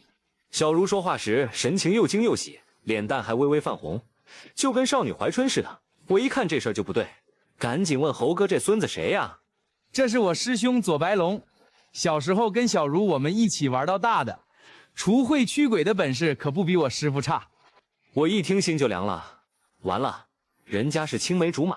可还没等小茹跟他叙旧呢，坐在炕桌左边的老头忽然一拍桌子，怒吼道：“你是道家子弟，你不是说自己是被阴气引来的孤魂野鬼吗？”“我要不这么说，你会信任我吗？”白龙说完，嘴角带着笑意，快速掐诀念咒，随后从嘴里吐出了一张叠得四四方方的黄纸符来。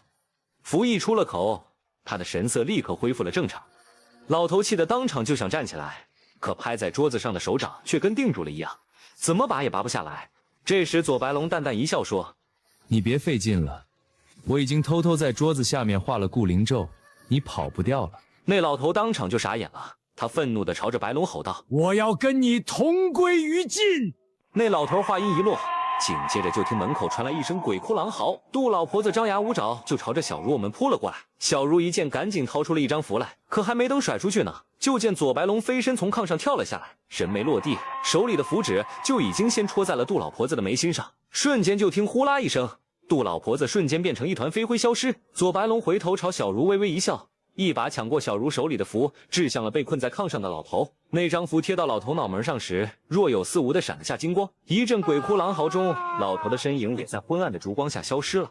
完事后，左白龙竟然回头宠溺地摸了摸小如的脑袋，随后坐在炕上懒洋洋地说：“你俩还是这么冲动，差一点坏了我的大事。好在我提前固了他的魂，要不然咱们都得没命。”白龙哥，你怎么在这儿呀？小如羞愧地低下了头，但还是难掩脸上的喜悦。左白龙笑着说：“还不是担心你们。出去这几年，我每天都担心你们俩笨蛋会不会被鬼给吃了，所以回来看看。结果发现你俩现在的功夫还不错，我也就放心了。”小如嘟了下嘴，笑了起来。切，你怎么知道我俩功夫不错？你都没让我出手。可没等左白龙回答，猴哥已经在旁边插话说：“小如，你还没发现吗？白龙哥应该早就见过咱俩了。白龙，那天在胡曼玉宿舍，我和老三被人偷袭丢了魂，恐怕就是你干的吧？”猴哥话一出口，小如愣了，但左白龙却当即点了下头，又笑着说：“猴子，你别生气，我这几天确实一直跟着你们呢。”据左白龙所说，他当时对猴哥和三哥出手的目的，主要是想试试小如功夫练得怎么样。好在小如最后没让他失望，成功收服了那个女鬼。听完白龙的话，小如又红着脸问道：“那如果我们当时收不了他呢？”听小如说完，白龙这小子竟然又摸着小如的头，宠溺地笑着：“有我在呢，你怕什么？从小到大，我什么时候让你挨过欺负？”听两个人聊得越来越投机，我就感觉心中莫名出现了一股酸意，就故意对着猴哥说：“猴哥，你看我头上是不是有点绿？”听我一说，猴哥笑了，没想到左白龙也笑了，他过来揽着我肩膀对我说：“兄弟，上回胡曼玉那事儿我给你们捣乱，还请你别介意。这不这次知道你有危险，我赶紧过来帮忙了。”切，我有危险吗？要不是你捣乱，没准我已经跟那老头聊成结拜兄弟了。我不服气地朝着白龙说道。可这时候小如听完我的话，一脸不悦地朝我走了过来。你少吹牛了，那可是千年王八精的冤魂，真发了狠，我和猴子都对付不了他。小如走过来给我一巴掌，对着我就是一顿输出。好，我走行了吧？气得我转身出了院子就想走。可这时左白龙在屋里突然又开口说道：“兄弟，你先别走，这事儿还没结束呢。你要真想渡这一劫，关键在于那红衣女鬼。”我靠！我差点把那红衣女鬼给忘了。我赶紧又进屋问左白龙那女鬼在哪儿。随后白龙把我们带到中堂，他先蹲下身往地面上贴了张符，然后把零钱掏出来都压在那张符上，点火开始烧。我们三个则立在旁边看着，眼看着零钱烧的差不多了，从黑乎乎的火堆里忽然缓缓伸出了一只手来，颤颤巍巍的往上够。看见这只手下的我瞬间慌了神。这就是当年老龟葬身的地方，老龟当年留下的东西就在下面。就见白龙说话的同时冲过去，一把就抓住了那只手。抓住那只手的一瞬间，白龙就想把它从火堆里拽出来，紧接着就听见从火堆里传来一阵哭闹声。那只手拼命的往回缩，眼看着就快全部缩回火堆里时，左白龙一松手，同一时间另一只手朝着火堆里狠狠拍了下去。就听见轰隆一声，一掌下去，地面上立刻裂出来一个大洞，黑乎乎的直通地底。左白龙收回手站了起来，左手掌已经被火烧伤了。小如一看心疼的赶紧跑了过去，从屋里找了块布就要给他包扎。可左白龙只是嘿嘿笑着摸摸小如的头，安慰他没事，又转身对我说：“兄弟，那东西就在洞里，你把东西拿出来，这事儿就算过去了。”我不服气地朝着他怒对道：“你这么厉害，你自己下去啊，还让我下去干嘛？”我警告你，你别不知好赖，白龙哥可是好心帮你。刚说完，紧接着又挨了小如一巴掌。一看小如生气了，我软了下来，心想反正是福不是祸，是祸躲不过，一赌气也没说话，朝着那个洞走过去，就一跃而下。洞里面并不深，下面都是松软的泥土，里面漆黑一片，什么都看不清。我壮着胆子摸索着岩壁往前走，洞道很窄，窄的估计两个人并排往前走都放不下。我顺着弯弯曲曲的洞道往前摸索，提心吊胆的，生怕黑暗中忽然钻出个什么怪东西来，我的小命就算是交代了。可走了一阵子之后，一切平安。我抬头往前一看，从洞的最深处露出了一团微微发亮的红光来。我赶紧加快脚步，朝着红光走了过去。快走近时，我仔细一看，吓得当时就倒吸了一口凉气。那个脸上只有嘴的红衣女鬼，正坐在洞里把玩着当年我扔下的那把破旧红伞，而洞里的红光正是从她身上发出来的。还没找到左白龙说的那个东西，倒是先遇见了那个红衣女鬼，吓都吓来了。我索性壮着胆子走了过去。那个女鬼虽然没有眼睛看不见，但似乎一直在用耳朵听着周围的响动。我一接近，她忽然戒备地抱着红伞朝我转了过来。我屏息凝神，不敢发出一点声音。忽然就听见那女鬼冷冰冰地对我开口说道：“老太公，是你吗？”老太公他已经死了。我颤颤巍巍回答。说话时我往后退了几步，心说他要是突然发飙，我就赶紧跑。可女鬼竟然全程平静地听我说完了话，随后对我说：“老太公10几年前就死了，天雷大劫，粉身碎骨。”我的意思是说，他又死了一次，连怨魂都没了，彻彻底底没了。我这话说完，女鬼愣住了，又坐在地上蜷缩着身子，低着头不说话了。我看她现在好像并没有要杀了我的意思，于是又壮着胆子问：“妹子，咱先不说老太公，咱俩之间没仇没怨的，你为啥也要弄死我？”我问完，那女鬼竟然出乎意料地给我解释起来。她说：“气为经，元神为鼎，妖修100年内化丹。她便是那王八精1000年修行所炼成的内丹。我6岁那年雷劫降临，王八精濒死将内丹吐入地下，虽遭天雷击碎，却借着内丹聚起怨念来寻我复仇。而内丹在土中蛰伏10几年才化为人形，因化形时日尚短，因此五官尚未长全，所以才导致他脸上只有嘴巴。而我当时逃跑落下的那把雨伞，也随之一起埋入了地下，成了他10几年来唯一的玩具。”听完他的故事，我沉思了一会儿，问他：“妹子，既然现在老太公已经没了，我还送你把伞，你能不能放我一马？”谁知那女鬼只是对我笑了笑，随后说：“理论上来说，老太公就是我，我就是老太公。你害死了老太公，理论上也是我的仇人。”我靠，这小丫头还真不讲理啊！可我还就专治不讲理。我继续对着她忽悠起来。那我问你，如果不是我当年害死了你这位老太公，他会把你吐出来埋进土里吗？你还能化成人形吗？讲理论是不是？那因为我才有了你，理论上我算不算你爸？我叽里咕噜一大堆，把女鬼给说愣了，张着嘴抱着伞，半天没缓过神来。我随后又问：“当爹的再问你一遍，你是不是非得要找我报仇弄死我不可？”女鬼想了想，随后点点头，又说：“老太公说，他和你的仇不共戴天。”好吧，再见。一看情况不对，我站起来撒腿就跑。可我一跑，就听见背后传来一阵女鬼的怪笑声。既然进来了，你以为还能跑得了吗？说话间，那女鬼身形一晃，张牙舞爪就朝着我扑了过来。她动作很快，而我在漆黑中跌跌撞撞的，根本迈不开步子，一下子就跌倒在地上。眼看着她张着大嘴就要扑到我身上，这时从正前方的阴暗中忽然传来一声怒吼：“小马，快跑！”紧接着就见小茹也跳了下来，正朝我飞奔过来，一瞬间的功夫就护在了我身前。那女鬼飞速地扑向小茹，我想爬起来拉她闪开，可还没等站起来呢，一道白影从我身上跨了过去，是左白龙。他瞬间挡到小茹的面前，把她推开，随后抽出符纸开始念咒：“敕令诛杀，符引灵光，驱邪荡秽，道法昭掌。”符纸甩出的一瞬间，他径直猛冲向女鬼，刹那间缠斗爆发，阴风骤起，恶煞横行。急急如律令。那时的我还未曾明白，我们3个早已被命运死死缠绕，3人一路并肩，羁绊难断，万般前路皆是身不由己。随着白龙将符纸稳稳贴在女鬼额头上，众人都松了一口气。就在我们都以为下一秒女鬼会灰飞烟灭时，贴在女鬼额头上的符纸忽然自己引燃，呼啦一声化为了灰烬。白龙，我来救你啦！正当我们不知所措时，就见猴哥也已经跳下来，一边脱裤子，一边朝着我们这边跑过来，估计是想施展他的童子尿必杀绝技。可脱裤子时，自己把自己绊倒了，往前一扑，摔倒时裤裆正好撞在一块石头上，疼的猴哥当时就白眼一翻，晕死过去了。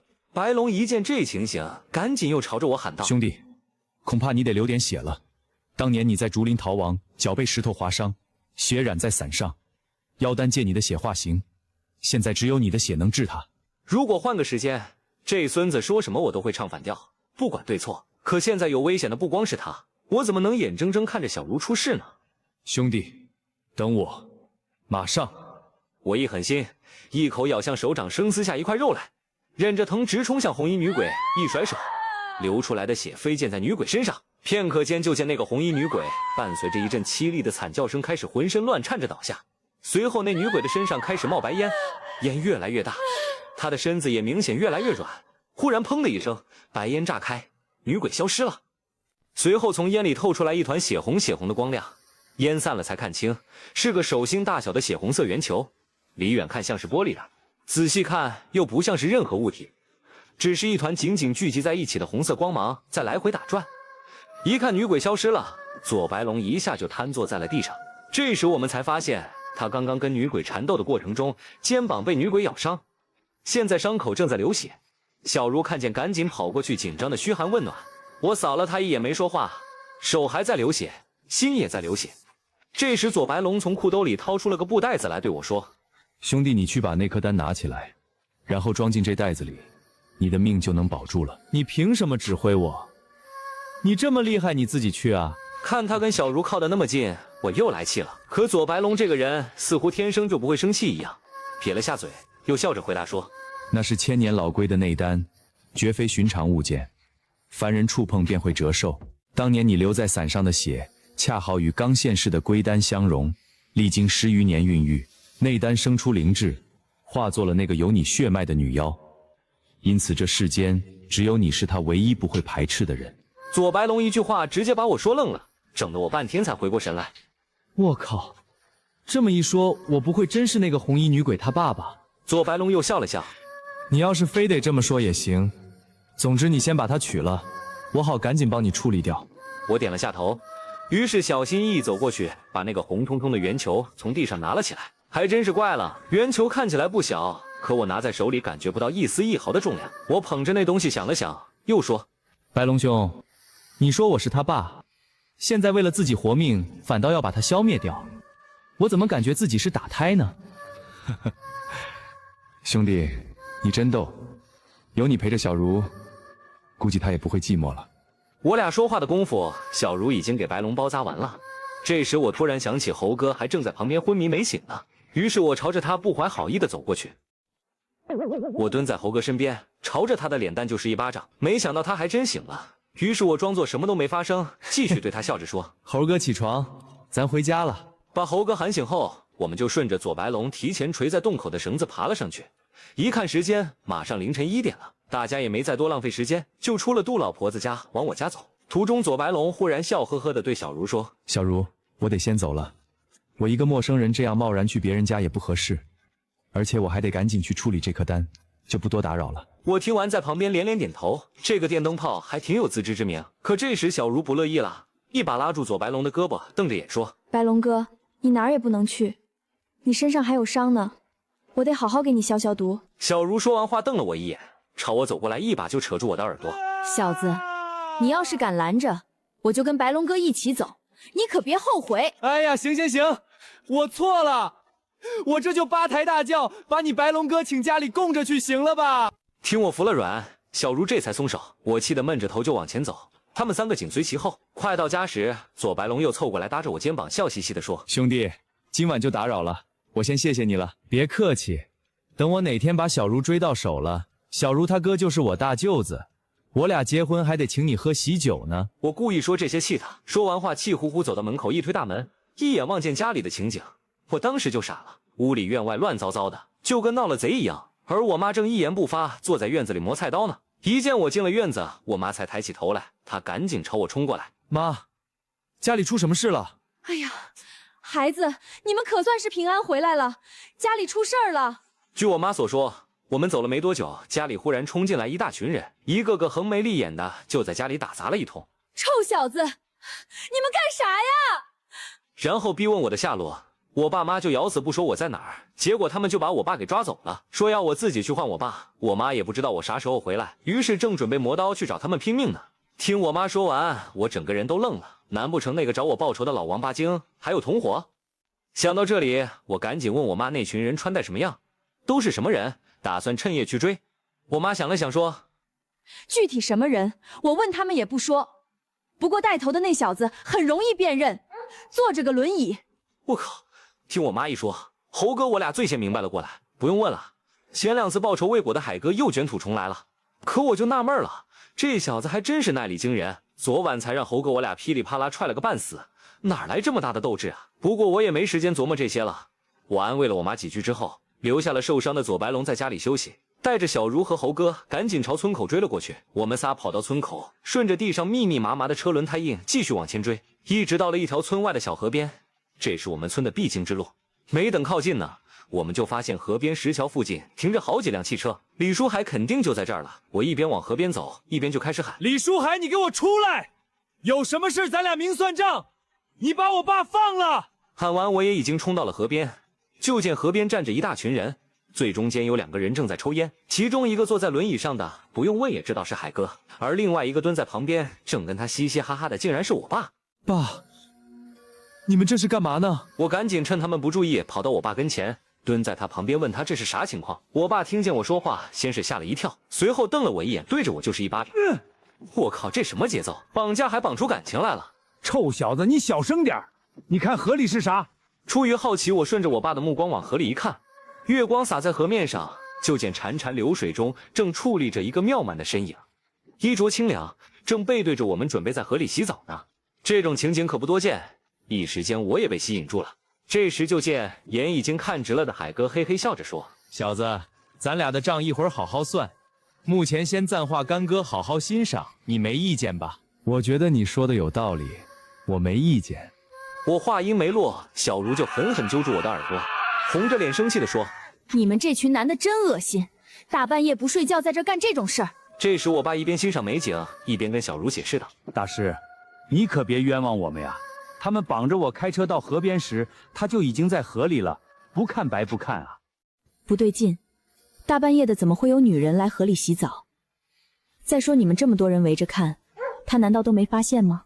小茹没好气地瞪了我们一眼，一边说话一边卷起裤腿就跳进了河里，淌着水就朝立在河里的那个女人走了过去。海哥一群人一见都气坏了，生怕小茹惊动了那女人，但又不敢大声喊，只能无奈地看着小茹走到了她的身后。可奇怪的是，小茹已经立在她身旁了，她还是跟完全没发现一样，自顾自往身上撩水。小茹也察觉到不对劲儿，手偷偷一晃，就抽出来一张黄符咒，随后壮着胆子把符纸拍在那个女人肩膀上，女人还是没有反应。于是小茹在那个女人肩膀上狠狠一拉。你到底是人是鬼？听见小茹的声音，那女人终于转过身来，借着月色一看，我爸我俩瞬间愣住了。那个女人竟然是村长的儿媳，她立在水里盯着小茹一阵傻笑，身子完全暴露在众目睽睽之下。更恐怖的是，她脖子上微微闪光，正浮着一片片鳞，那些鳞片从她的脖子一直蔓延到额头。